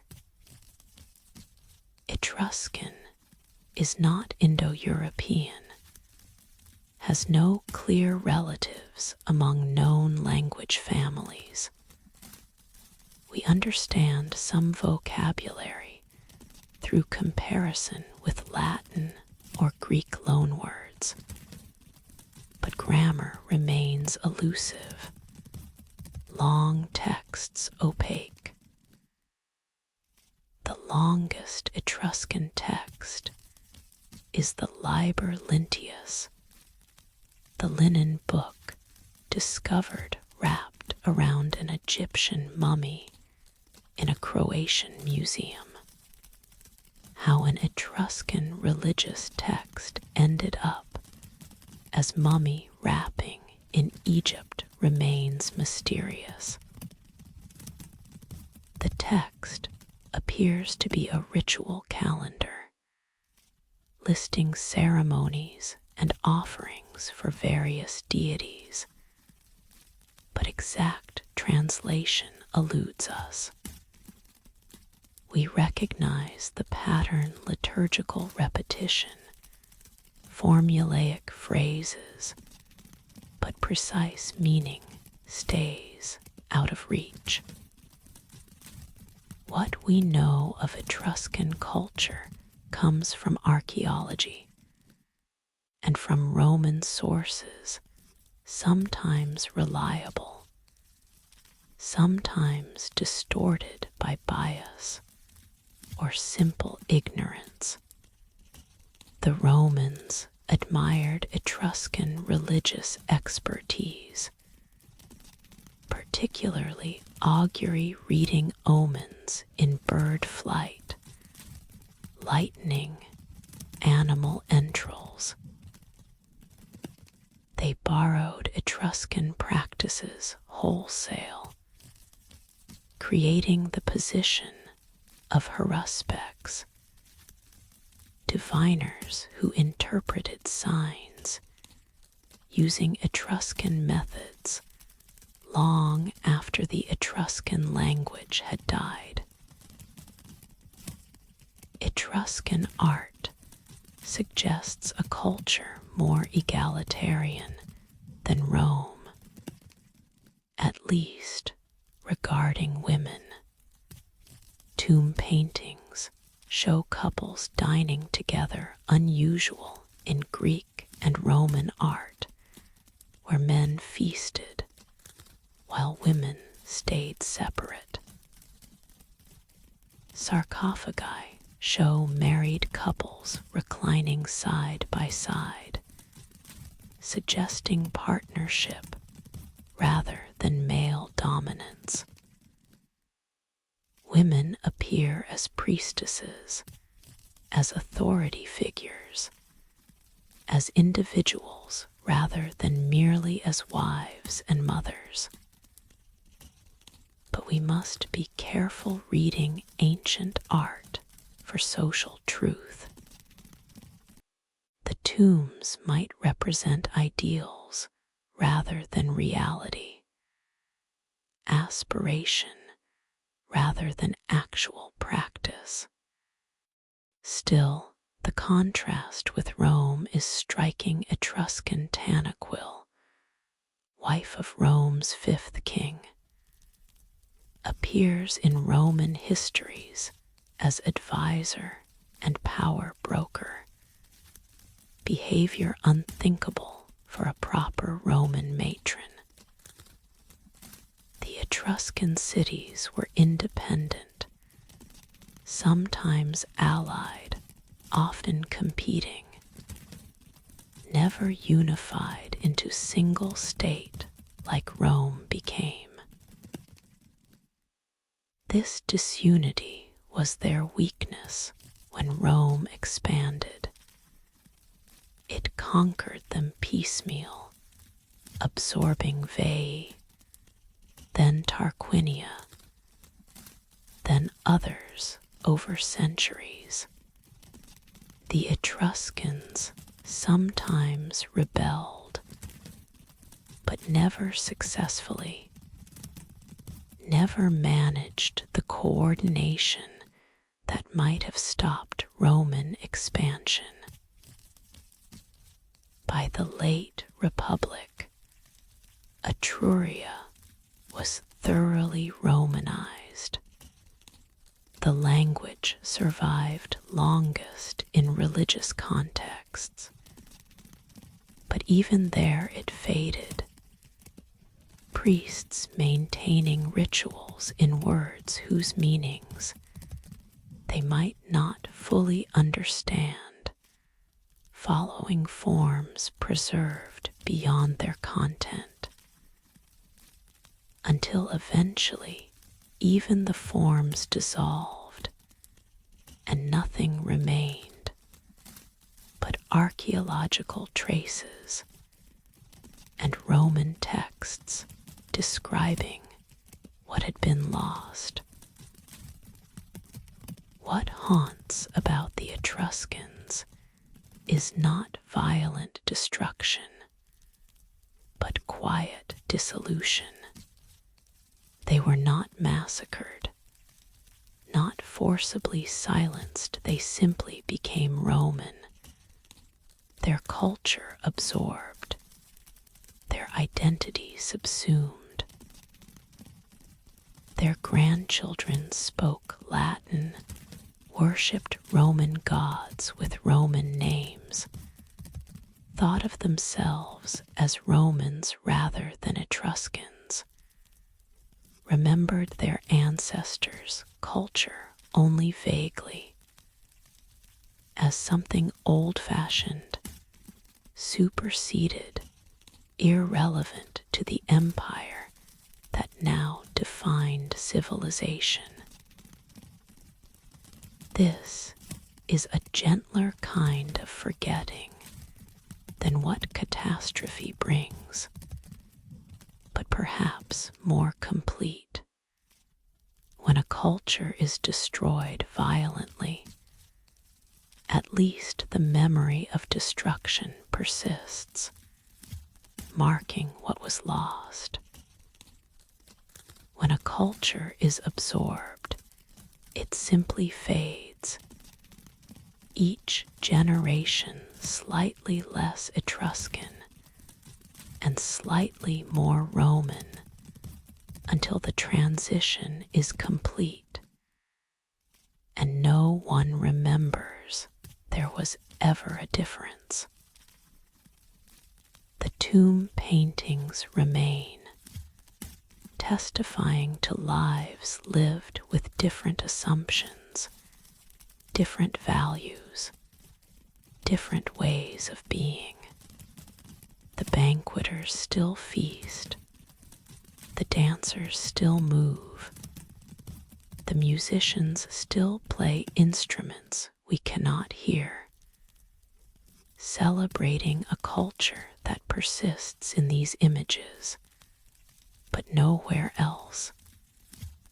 That speaks to us across the silence of linguistic death and cultural absorption, saying something we cannot quite understand, but that moves us nonetheless, something about beauty, about the importance of honoring the dead, about continuity between living and departed, about the possibility that death is not ending, but threshold, not loss, but transformation, not silence, but simply a change in how we speak, how we're heard, how we persist in the memories and practices of those who come after,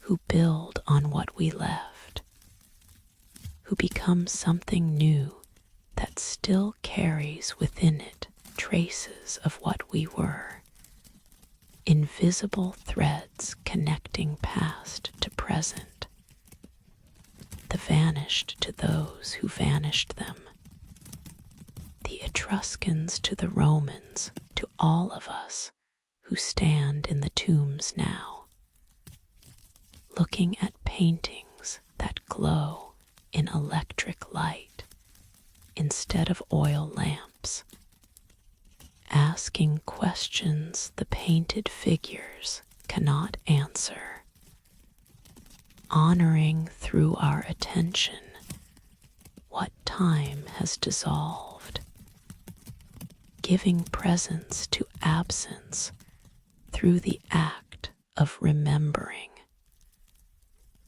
of witnessing, of refusing to let the forgetting be complete.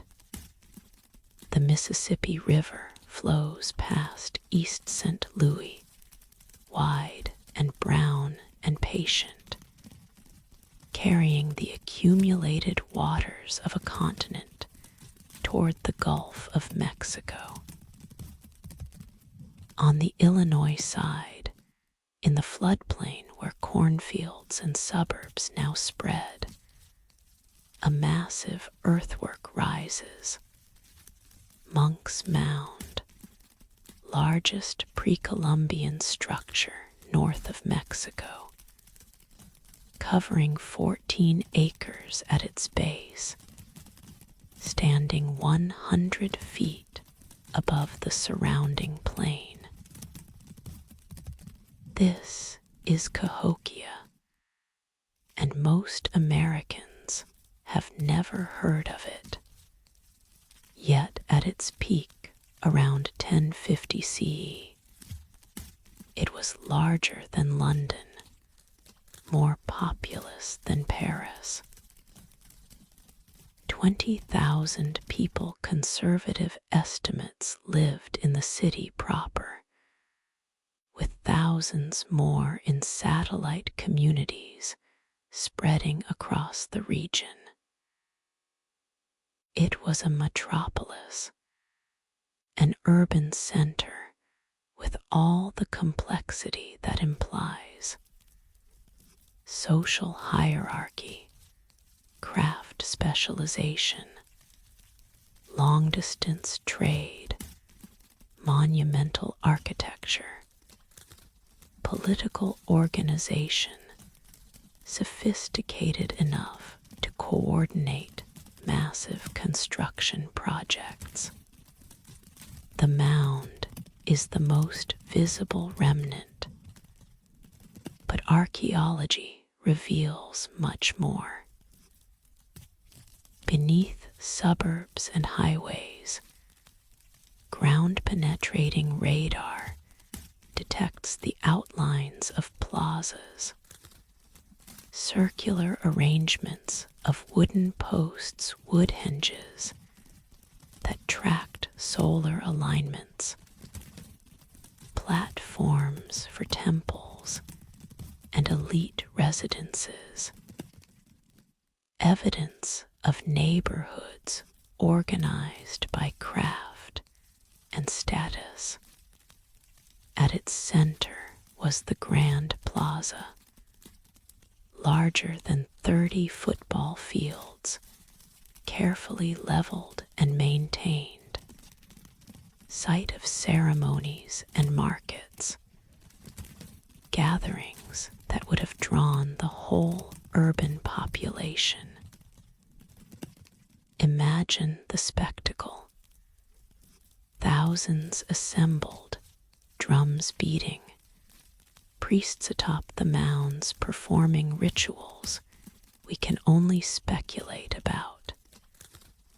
The elite displayed in regalia made from materials traded across the continent: copper from Lake Superior, shell from the Gulf Coast, mica from Appalachia. What organized this? What beliefs or governance structures allowed such concentrated population?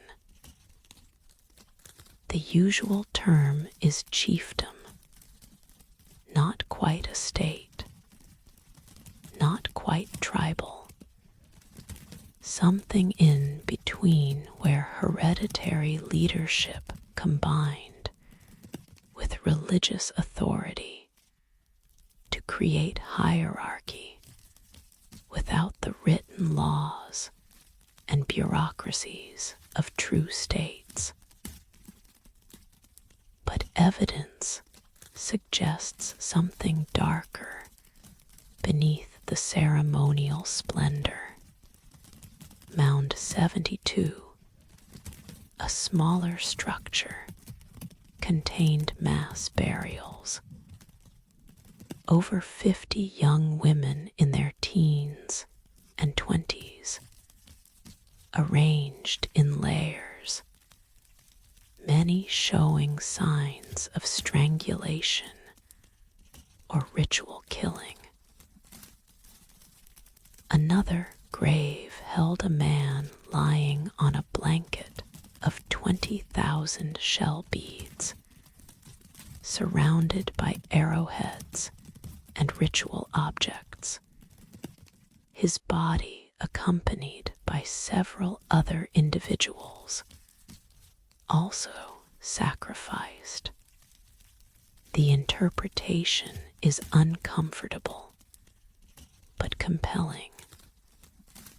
Cahokia practiced human sacrifice, required retainers to accompany elite dead into the afterlife, offered lives to gods or ancestors in rituals meant to ensure community survival, agricultural abundance, cosmic order.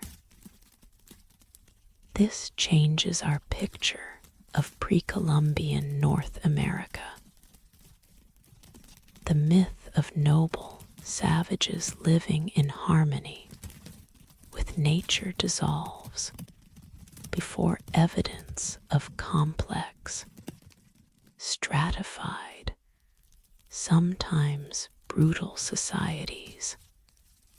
The Cahokians built mounds and tracked solstices, but they also killed and were killed, lived in hierarchies that valued some lives over others, created civilization with all the ambiguity that word carries: achievement and oppression intertwined, beauty and violence inseparable.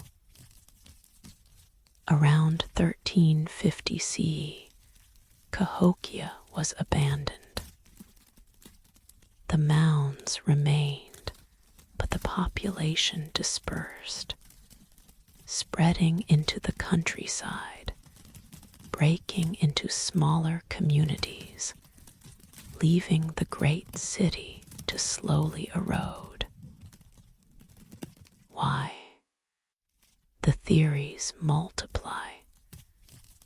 Environmental degradation, too many people depleting soil, consuming game, overextending resources.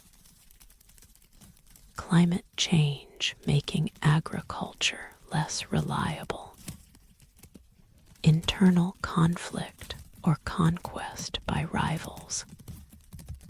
Epidemic disease, or simply the exhaustion of whatever ideology sustained such concentration. The loss of faith in leaders or gods, the recognition that the costs exceeded the benefits.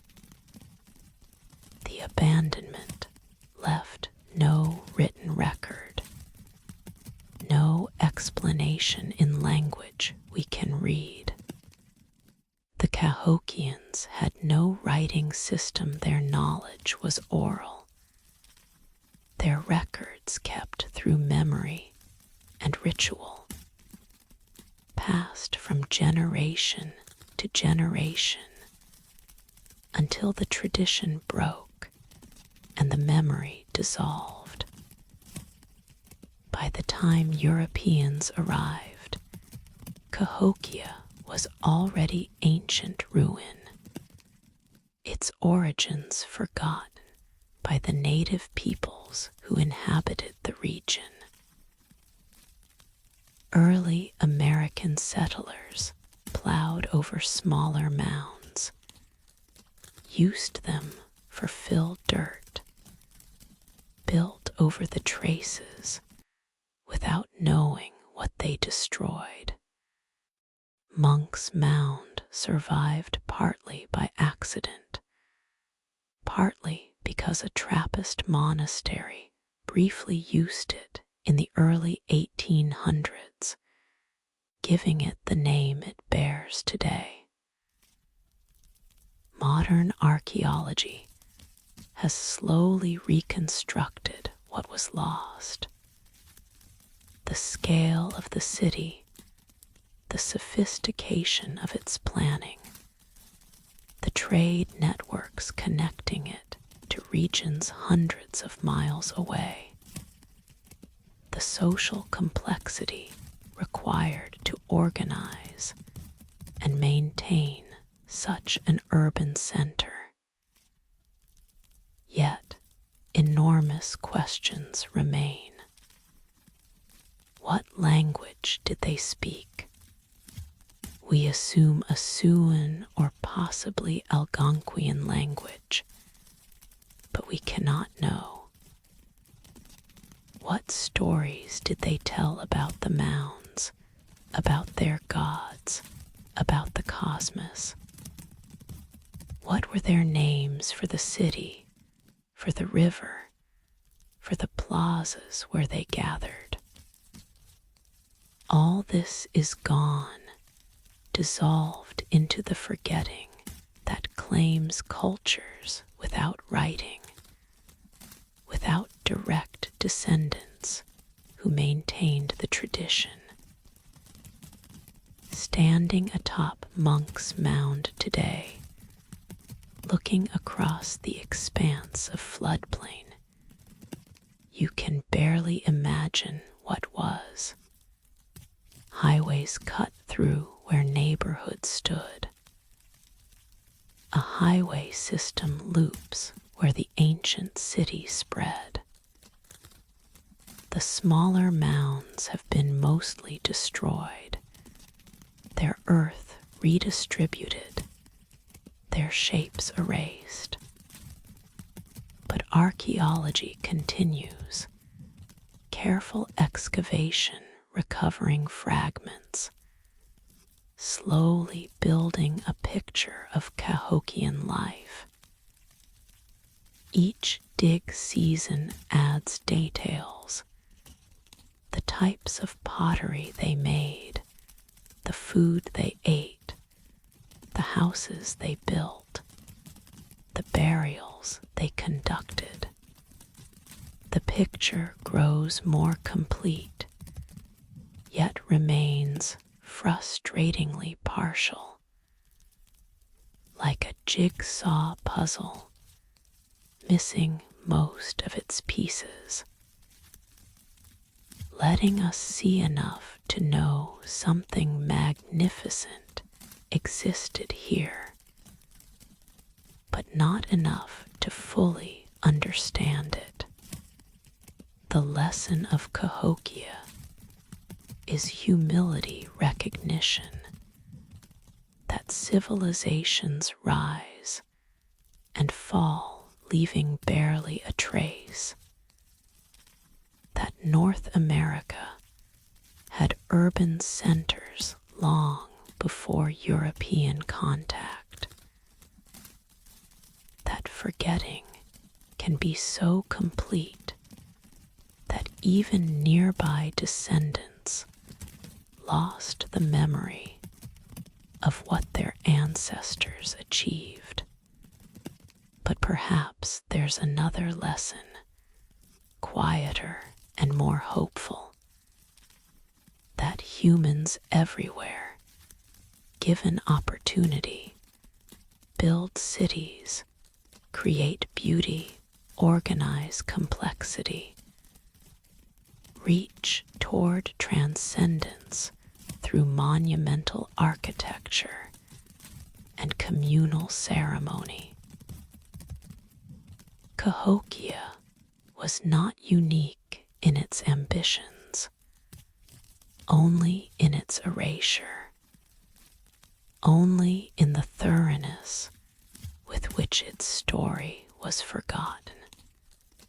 The mounds still rise from the Illinois plain, smaller than they were, worn by time and weather, and the plow, still visible, still marking where something significant happened, where people gathered and built and lived and died, and left these hills of earth as testimony, as memorial, as presence that outlasts memory, as form that persists beyond the knowledge of its meaning, standing still against the sky, patient as the river, enduring as the land, speaking in the language of shape and position and accumulated earth, saying without words that we were here, we mattered, we built this, we gathered here, we created something larger than ourselves, even if only briefly, even if the glory didn't last, even if everything we built returned to earth except these hills, these monuments, these mounds where nothing grows but grass, but where something persists, something testifies, something refuses to let the forgetting be absolute, complete, final.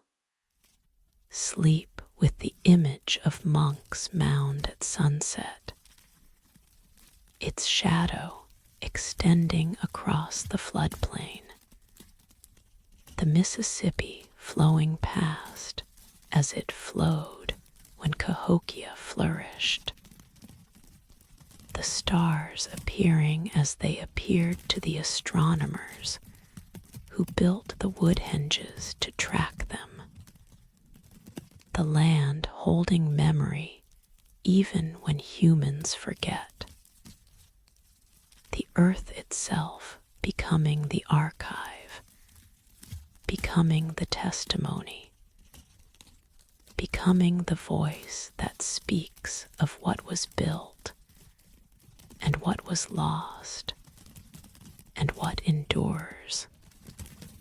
Among the 7 wonders of the ancient world listed by Greek and Roman writers, 6 are confirmed by archaeology or still standing.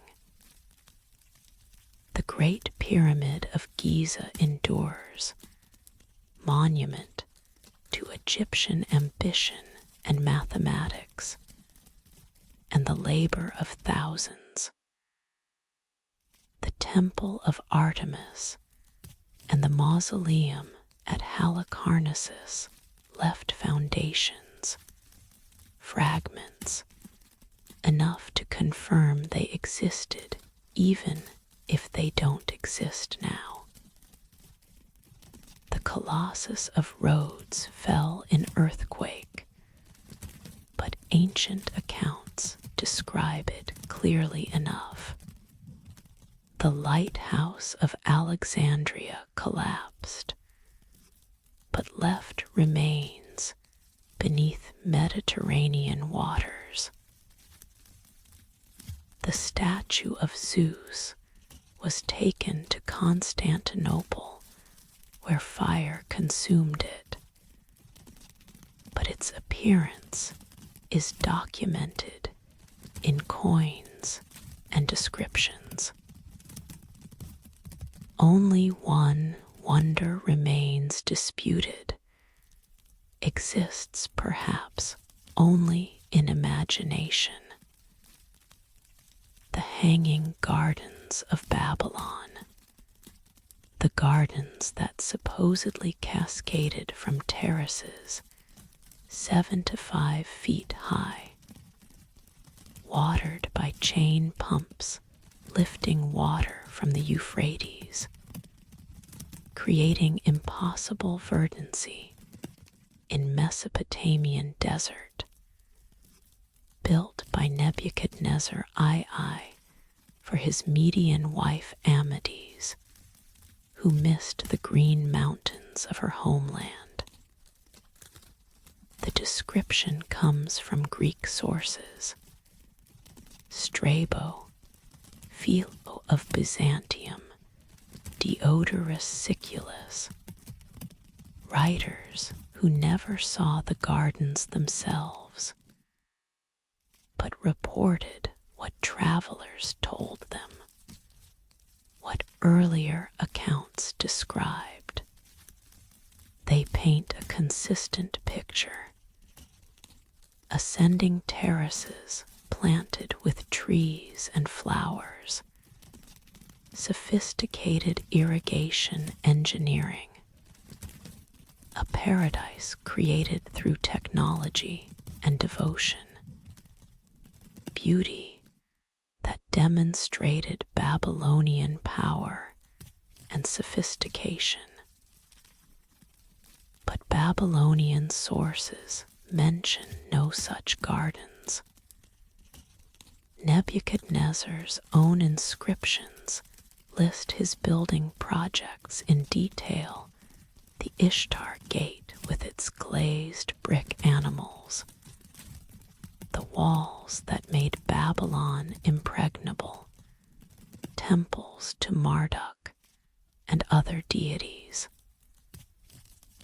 No gardens, no hanging paradise, no terraces for a homesick queen. Excavations at Babylon have uncovered impressive remains: the processional way, the ziggurats foundation, palaces, and temples. But no structure matches the garden's description. No irrigation system adequate to the task. No archaeological evidence supporting the literary accounts. This absence troubles the accounts, but doesn't definitively disprove them. Perhaps the gardens existed, but were destroyed so completely that no foundation remains. Perhaps they were located in a part of Babylon not yet fully excavated. Archaeology is patient work, and much of the ancient city still waits beneath later construction. Or perhaps, and this is where the mystery deepens, the gardens existed, but not in Babylon. Stephanie Daly, a British scholar, proposed that the gardens were actually in Nineveh, built by Assyrian King Sennacherib rather than Nebuchadnezzar. Sennacherib's own inscriptions describe creating a paradise garden with sophisticated water engineering, bringing water from mountains via aqueduct, creating landscapes that sound remarkably like the Hanging Gardens. Later writers might have confused Nineveh with Babylon, attributed Assyrian achievement to Babylon's more famous king, creating a geographical error that persists in all the classical sources. This theory has evidence supporting it. Sennacherib definitely built elaborate gardens, definitely pioneered water lifting technology, definitely created palace grounds famous for their beauty. If true, it solves the mystery: the Hanging Gardens existed, just not where tradition places them. But it also raises questions. How could such profound confusion occur? How could writers place the gardens in the wrong city, credit the wrong king?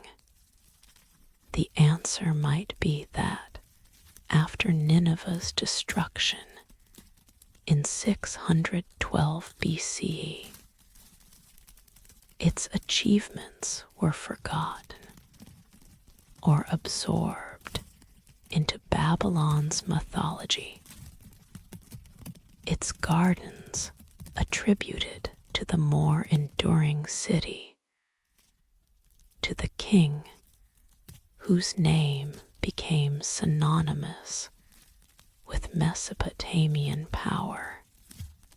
Yet some scholars remain skeptical even of the Nineveh theory, suggesting the Hanging Gardens might be pure invention, literary creation, the kind of marvel that should exist even if it doesn't.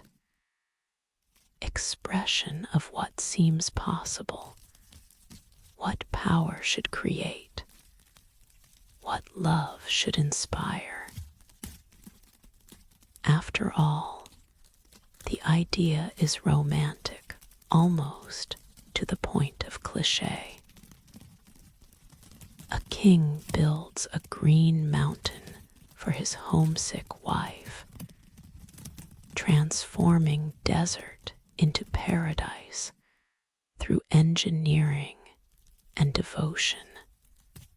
It sounds like fairy tale, like the kind of story that accrues to powerful rulers, whether or not they actually performed the attributed deeds. Alexander the Great supposedly wept when he reached the edge of the world. Caesar allegedly said, "The die is cast." Nero probably didn't fiddle while Rome burned. History and legend intertwine, each shaping the other, creating narratives that satisfy our need for meaning even when facts resist. The Hanging Gardens might serve this function, representing the dream of nature conquered, of human power creating beauty against odds, of love expressed through impossible effort. Whether Nebuchadnezzar or Sennacherib or some other king actually built terraced gardens matters less than the symbol they represent, the aspiration they embody. And perhaps that's the deepest truth. Some wonders exist most fully in imagination, the gardens that never die because they never lived, that remain forever perfect because no archaeology can reduce them to foundations and fragments, that persist in literary descriptions, unchallenged by the inevitable deterioration that claims actual structures. In this sense, the Hanging Gardens are the most enduring wonder, not despite existing only in texts, but because of it. The pyramid weathers, the lighthouse fell, Zeus burned, but the gardens bloom eternally in the space between words and verification, in the realm where description creates presence, where the imagined carries weight equal to the actual. I like to think they existed somewhere, somehow, in Babylon or Nineveh, or another city whose name we've forgotten. I like to think some king did love enough to build mountains. Some engineer did solve the impossible problem of raising water to heights where trees could grow. Some queen did walk among green terraces, while Mesopotamian sun blazed over desert beyond the garden walls. But I'm equally content with uncertainty, with the possibility that the gardens are beautiful lie, creative fiction, wish disguised as history. Either way, they teach us something true, that humans long for paradise, that we imagine it in terms of abundance and greenery, that love and power find expression in creation, in making beauty against the desert's entropy. The garden's weight, neither confirmed nor finally disproven, suspended between existence and myth, growing most luxuriantly in the space between certainty and doubt, watered not by Euphrates water, but by 2 millennia of wondering, of searching, of needing to believe that once, somewhere, someone made the impossible real, transformed longing into landscape, proved that even desert can bloom if devotion is sufficient, if engineering serves love, if the dream of paradise finds hands and resources and will enough to manifest. Sleep with the image of terraces ascending, green against blue sky, water flowing upward in chain pump miracles, trees bearing fruit in geometric precision, flowers cascading over stone edges, a queen walking in mountain shadow transplanted to desert plain, and perhaps a king watching her smile, seeing in her contentment the justification for all effort, all expense, all the impossible engineering that created this space where she could be home again, could breathe green air again, could touch leaves and smell earth and remember mountains while living in exile from them, while making new home in desert that became, through love and water, and the stubbornness that won't accept that some things are impossible. A garden, a wonder, a myth that persists whether or not it ever stood, whether or not it fell, whether or not archaeology will eventually settle the question or leave it open. Leave us free to imagine.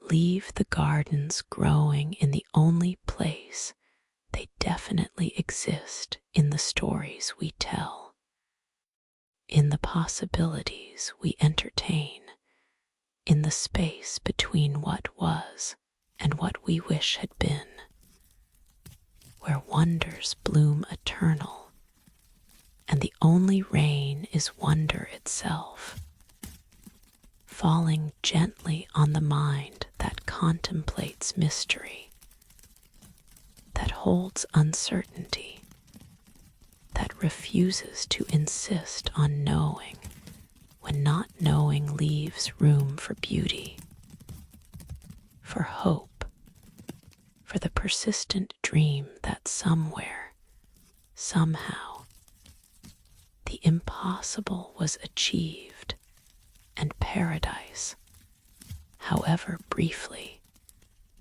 grew in desert soil, watered by more than rivers, sustained by more than engineering, thriving in the space where human will meets natural limitation and finds ways around, ways through, ways to make the dream real enough that 2,000 years later we still wonder if it happened, still search for evidence, still want to believe that love can build gardens in the wasteland, that longing finds fulfillment, that what we imagine we can sometimes create.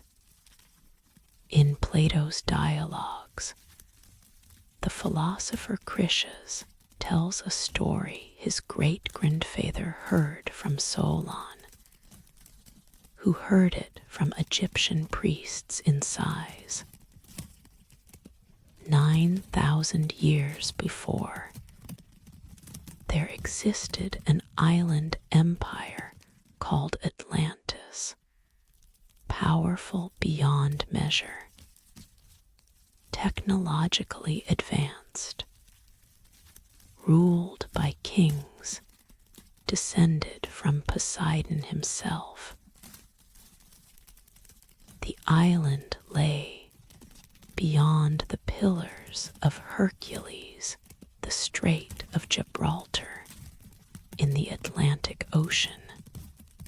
Its capital was arranged in concentric rings of land and water, with a great palace at the center, temples covered in precious metals, harbors filled with ships from across the known world.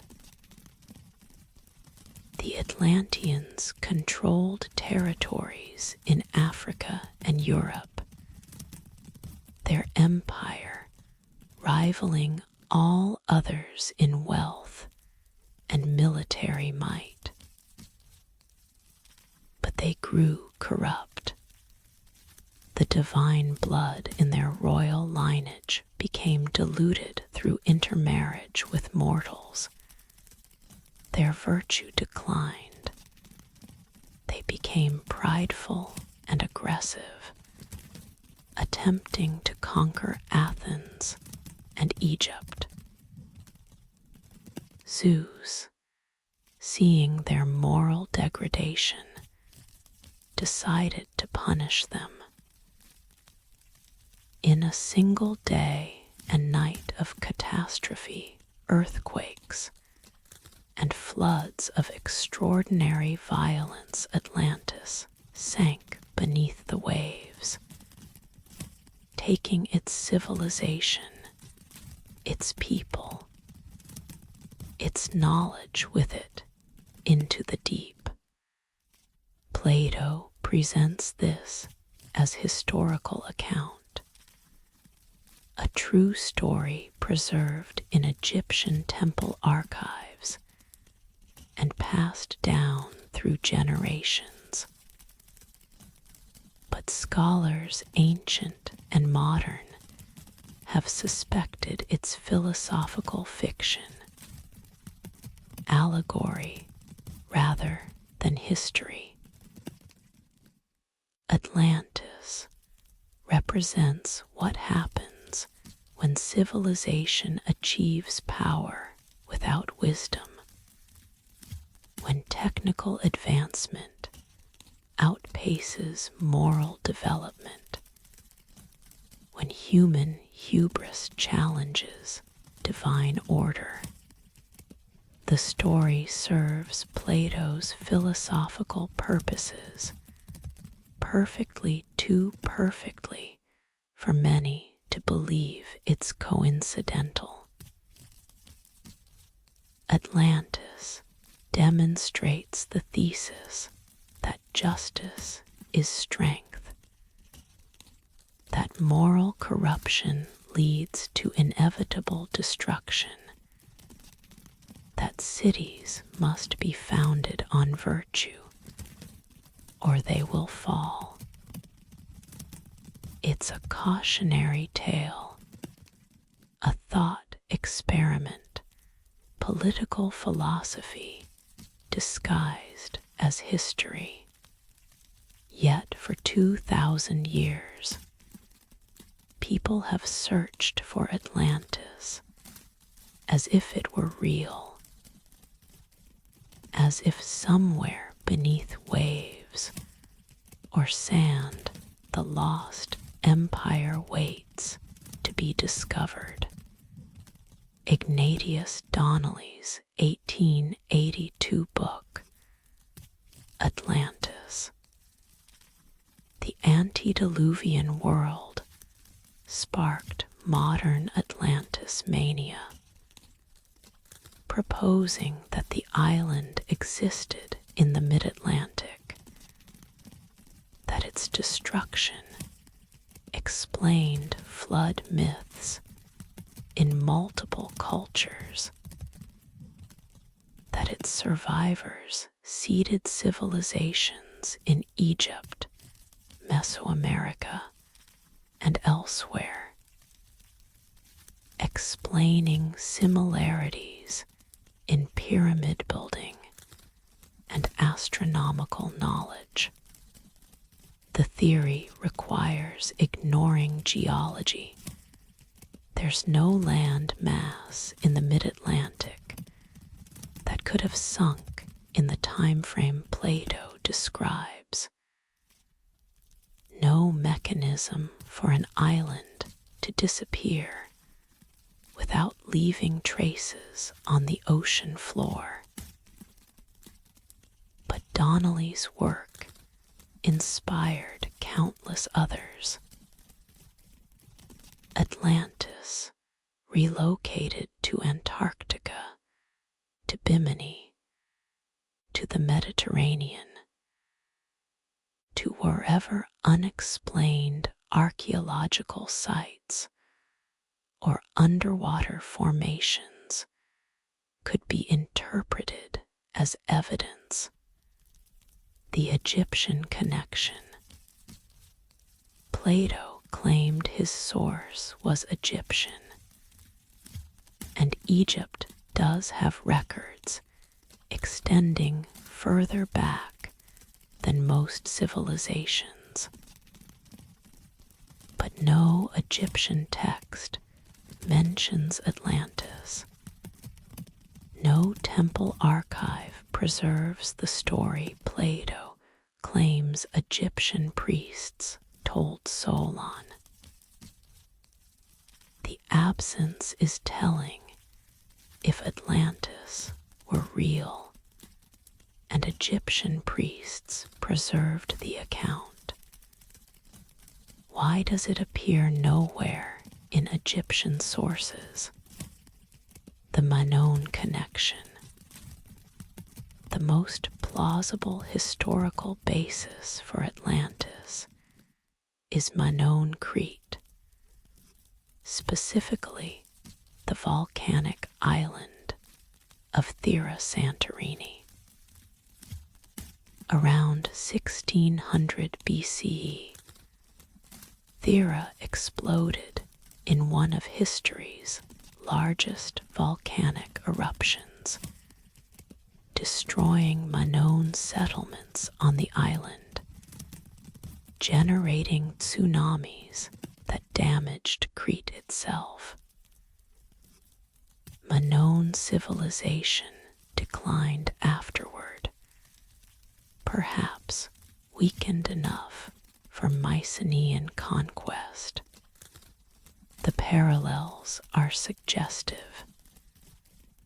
An advanced island civilization destroyed by natural catastrophe, sinking beneath the sea, at least partially. Much of Thera's caldera did collapse below sea level, close enough to Greek memory that distorted accounts could have reached Plato's time. If we adjust Plato's time frame from 9,000 to 900 years before Solon, the dates roughly align. But the parallels aren't perfect. Thera didn't disappear completely, didn't lie beyond the pillars of Hercules, wasn't a vast empire threatening Egypt and Athens. If Plato used Thera as inspiration, he changed details substantially, rendering the historical core unrecognizable beneath philosophical elaboration. The psychological connection, perhaps the deepest truth about Atlantis, is psychological rather than geographical. Humans need lost golden ages, need to believe that somewhere, sometime, civilization reached heights we've since declined from. Atlantis represents this archetype, the paradise before the fall, the wisdom we've forgotten, the technological marvels we must rediscover. Every culture has some version the Garden of Eden, the Golden Age under Kronos, Shangri-La, El Dorado, the time when gods walked among mortals. These myths serve essential functions. They give us something to aspire toward, suggest that our current imperfection is not inevitable, imply that we've lost something we might regain. Atlantis fits this pattern perfectly. It was advanced beyond our current civilization, or was in Plato's time, possessed knowledge we've forgotten, created harmony and beauty and technological wonders. Then it fell, teaching us that achievement without virtue leads to destruction, that material advancement without moral development ensures catastrophe. The modern search, despite scholarly consensus that Atlantis is fiction, the search continues. Every few years, someone announces they've found it. Underwater formations off Bimini that look geometrical but are natural. A sunken city off Cuba that isn't a city. Structures visible on Google Earth in Mauritania that are geological. The desire to find Atlantis overcomes evidence, overcomes probability, overcomes the simpler explanation that Plato invented it. Why do we want it to be real? Partly for the thrill of discovery. Finding Atlantis would be archaeology's greatest prize, would rewrite history, would prove ancient sources contain hidden truths we've dismissed. But more fundamentally, we want to believe that lost wisdom exists, that ancient people knew things we don't, that human achievement can be greater than we imagine if only we could access the knowledge that Atlantis represents. Plato would likely find our search amusing or concerning. He didn't intend Atlantis as puzzle to be solved, but as philosophical illustration. The story's truth lies not in its geography, but in its warning. Civilizations that prioritize power over wisdom, conquest over justice, material wealth over spiritual development will destroy themselves. Whether Atlantis literally existed is irrelevant to this teaching. But we persist in literalism, in searching seas and continents for the sunken empire, because human minds prefer concrete mysteries to abstract truths. It's easier to search for a lost city than to examine our own civilization's moral foundations. Easier to imagine ancient wisdom than to develop present wisdom. Easier to believe knowledge was lost than to accept we must create it ourselves.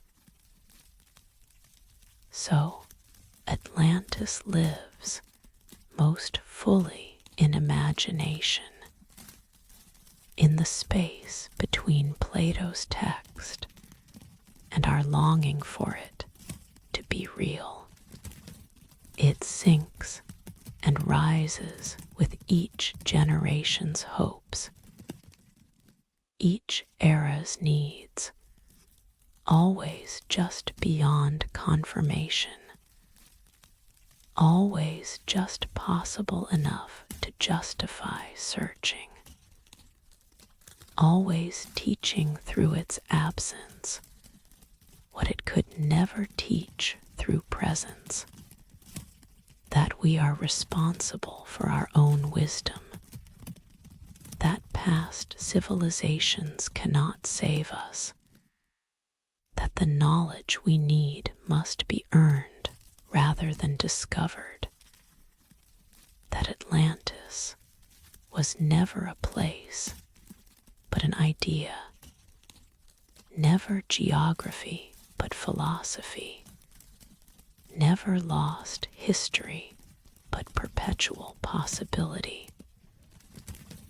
The civilization we could become if we learned its lessons, the empire we could build if we valued wisdom over power, the paradise we could create if we treated the story not as archaeology, but as blueprint, not as lost past, but as potential future, not as something to find, but as something to become.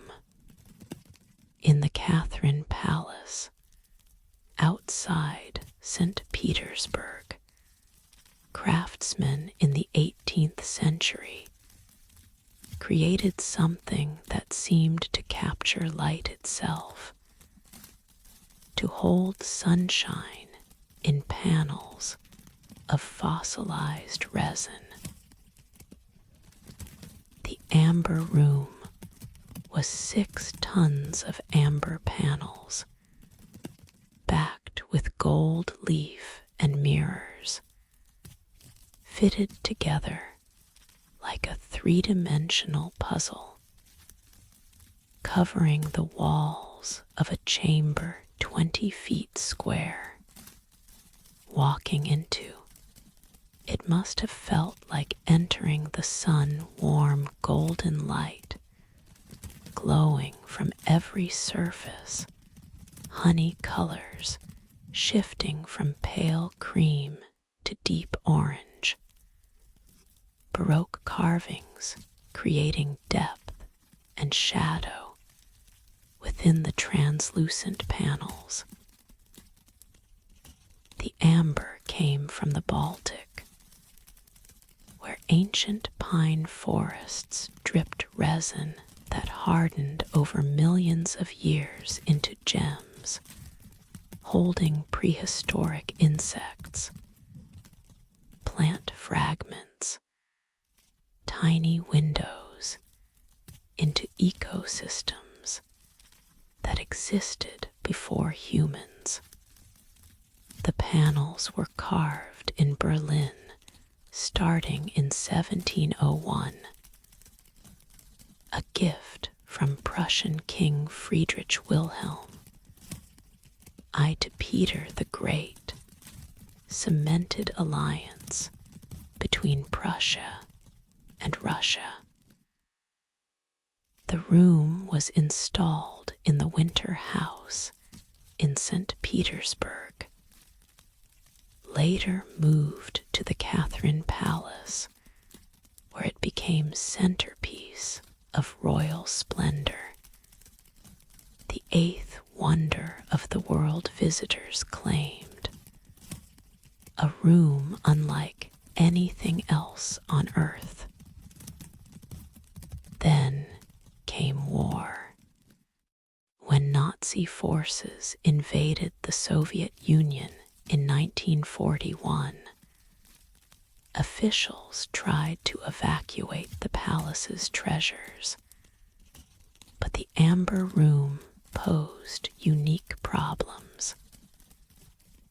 The panels were fragile, brittle with age, impossible to move quickly without damage.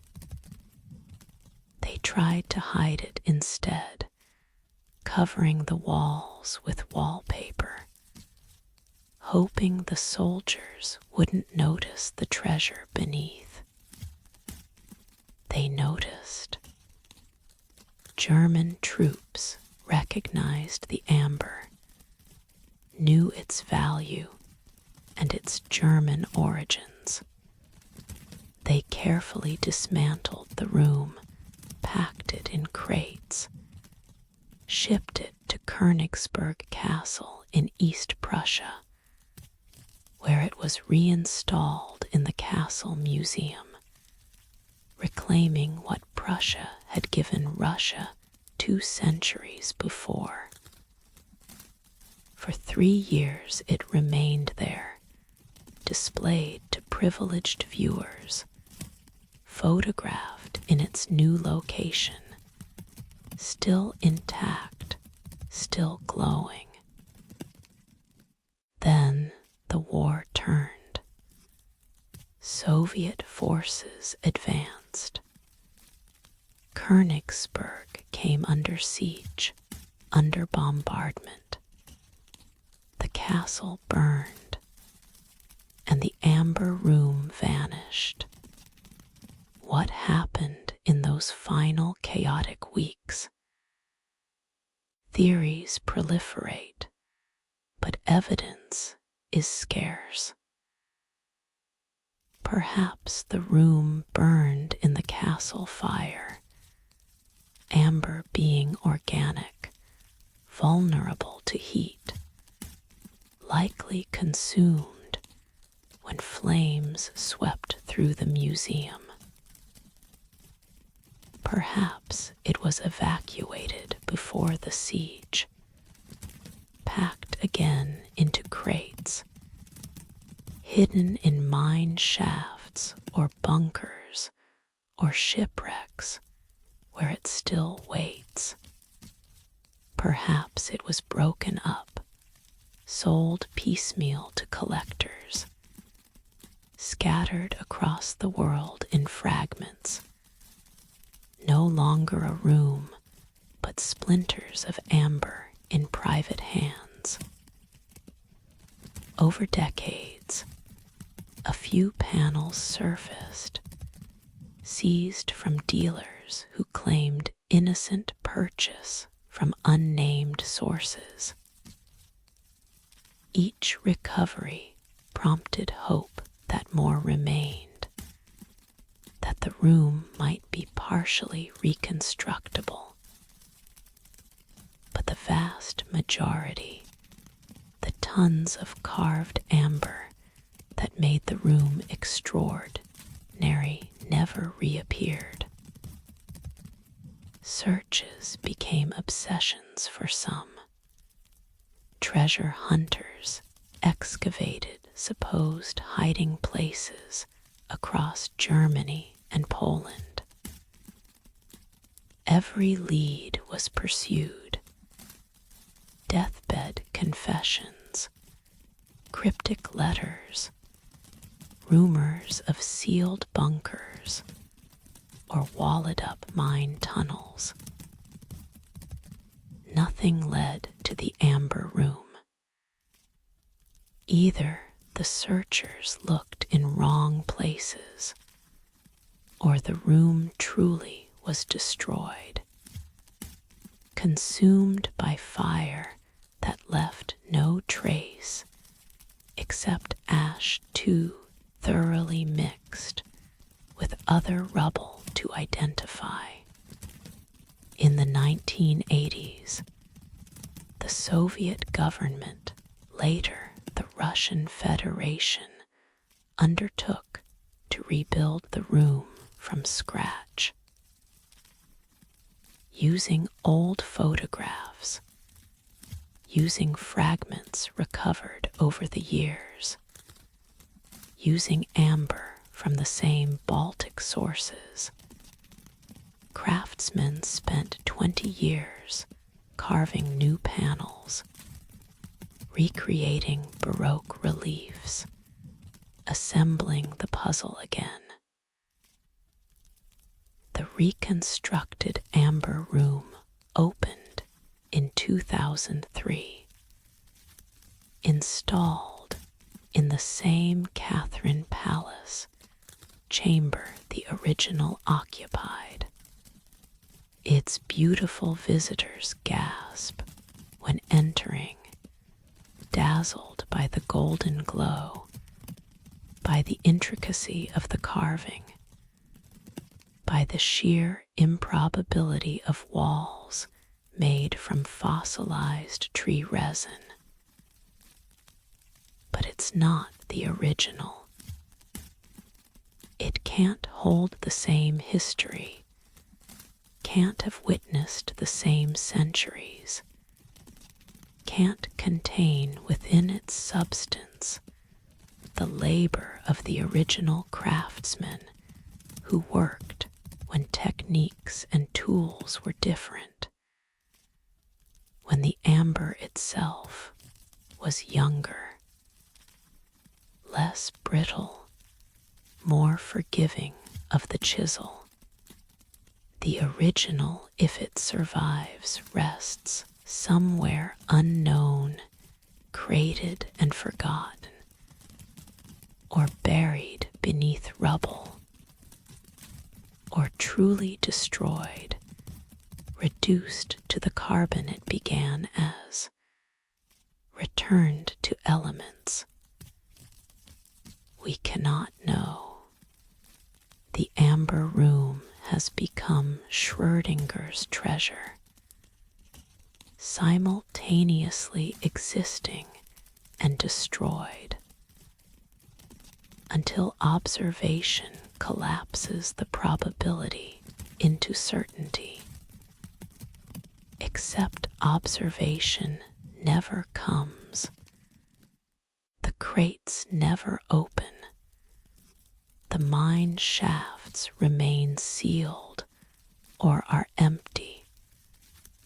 The bunkers contain nothing or everything, but we never find which.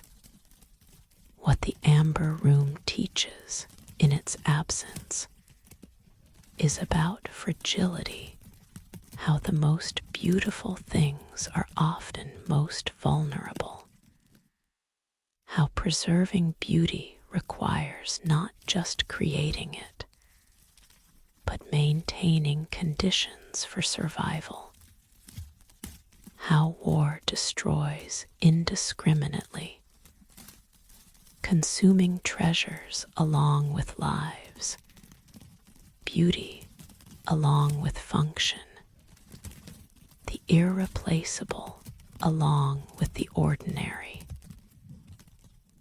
It teaches, too, about the impossibility of perfect reconstruction. The new amber room is magnificent, a triumph of craftsmanship and dedication and archival research. But it's not the same. It lacks the patina of age, the imperfections of original carving, the amber's natural darkening over centuries, the intangible quality that comes from having been, from existing through specific history rather than being created to reference that history. We want the original because originals matter in ways copies don't. Even when the copy is technically superior, even when modern tools allow precision the original craftsman couldn't achieve. The original held time within it, the millions of years the amber took to form, the decades the craftsman spent carving, the centuries it stood before catastrophe.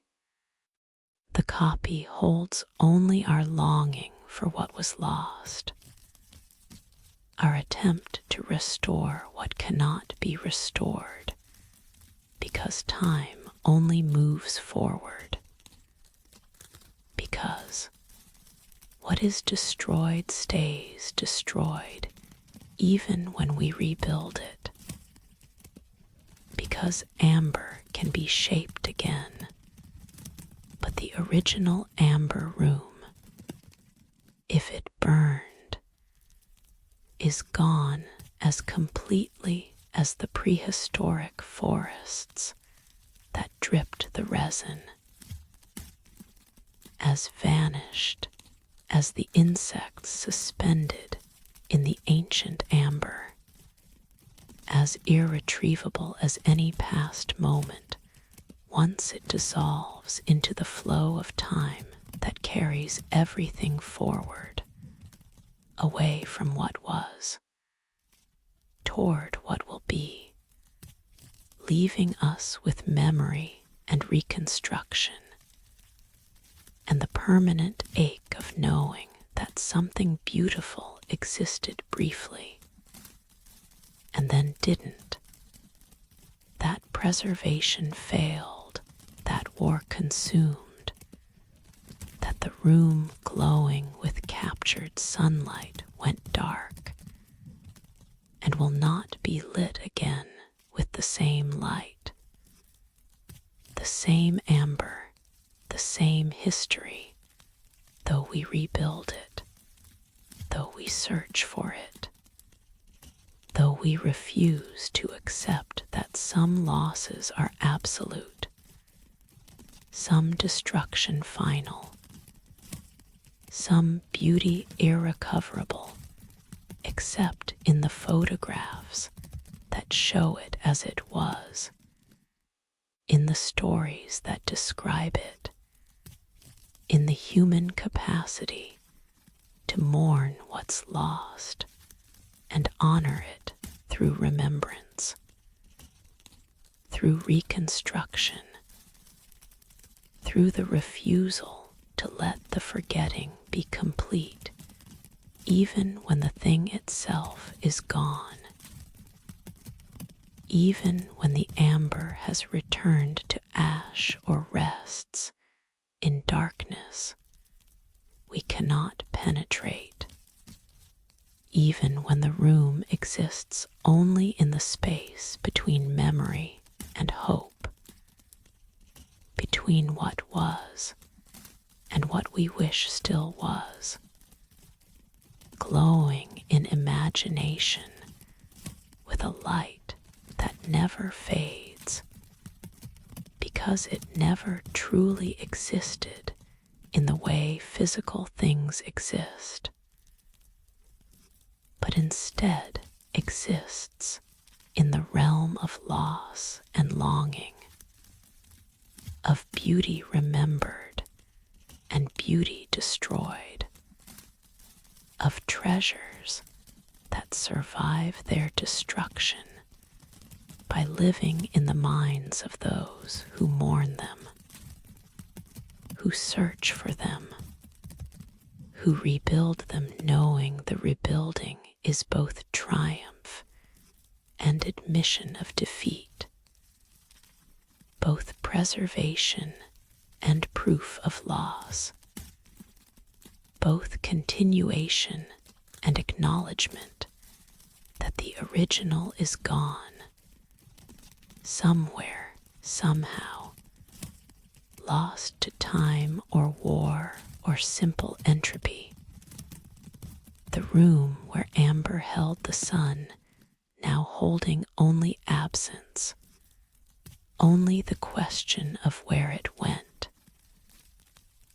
What happened in those final hours when Königsberg burned, and the room was packed or destroyed or hidden, when history turned and something beautiful was swept into chaos and never emerged, leaving us with mystery and reconstruction, and the persistent dream that somewhere, in some sealed chamber, in some forgotten warehouse, in some mine shaft or bunker or private collection, the amber still glows, still holds light, still waits to be found, though the waiting has stretched from decades to generations, from hope to legend, from search to myth, from the possibility of recovery to the probability that the room sleeps in permanent darkness, if it sleeps at all, if it exists anywhere except in the reconstructed version that tries so hard to be what was lost, that succeeds in being beautiful, but fails to be the original, fails to carry the same weight of history, fails to glow with the same light, though it glows with light that looks the same, though it fills the chamber with golden radiance that dazzles, but does not quite satisfy, does not quite heal the wound of knowing that the original is gone, that what we see is copy, that the sun held in amber has set and will not rise again in the same way. Though we keep watching the horizon, keep hoping, keep searching for the room that might be ash, might be buried, might be hidden, might be waiting just beyond our reach, just beyond discovery, just beyond the next search, the next theory, the next excavation, always almost found, never quite recovered, existing most fully in the space between loss and longing, between destruction and preservation, between the past that held it and the future that seeks it, glowing eternal in the amber of memory that cannot break, cannot burn, cannot be looted or destroyed, that holds the room safe in the space where beauty persists beyond physical form, where treasures survive in the keeping of those who remember them, who mourn them, who refuse to let them be completely lost, even when they are completely gone. The end rests now, in the silence where voices have fallen quiet, where civilizations sleep beneath sand and sea and the patient earth. The mysteries remain mysteries. The questions persist, and in persisting, they remind us that not everything needs answers, that some beauty lies in uncertainty itself, in the wondering, in the space between knowing and unknowing, where human curiosity lives eternal. The hidden voices spoke their truths in symbols we cannot read, in monuments we cannot fully interpret, in absences that testify to presence, in silence that sounds like speech if we learn to listen differently. They built gardens that might be myth, drew lines for gods who never came, guarded tombs that hold nothing but questions, and left us this inheritance: the knowledge that we are not the first, not the only, not the culmination, but simply the current chapter in a story that extends backward into forgetting and forward into unknown futures.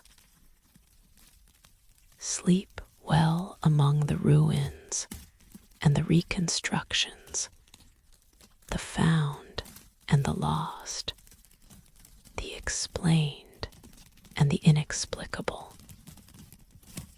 The ancient world dreams on, and in dreaming, it speaks still not in words, but in the persistence of stones, in the patience of earth, in the way mystery endures long after certainty crumbles, teaching us that what we don't know is often more precious than what we do, that questions can sustain us when answers fail, the hidden voices of lost civilizations speak loudest in their silence, calling us to remember, to wonder, to honor what we cannot understand, and in that honoring, to recognize our own eventual place among the forgotten, our own voices destined to fall silent, our own monuments waiting to puzzle future archaeologists who will stand in our ruins and wonder who we were, what we believed, why we built what we built and left what we left, adding our mystery to all the other mysteries that sleep in earth and sand and sea, waiting, patient as stone, silent as amber, hidden as the voices that once spoke here and now speak no more, except in whispers, except in shadows, except in the dreams of those who listen for them in the spaces between certainty and doubt, between memory and imagination, between the lost and the found, between what was and what might have been, between silence and song. Good night.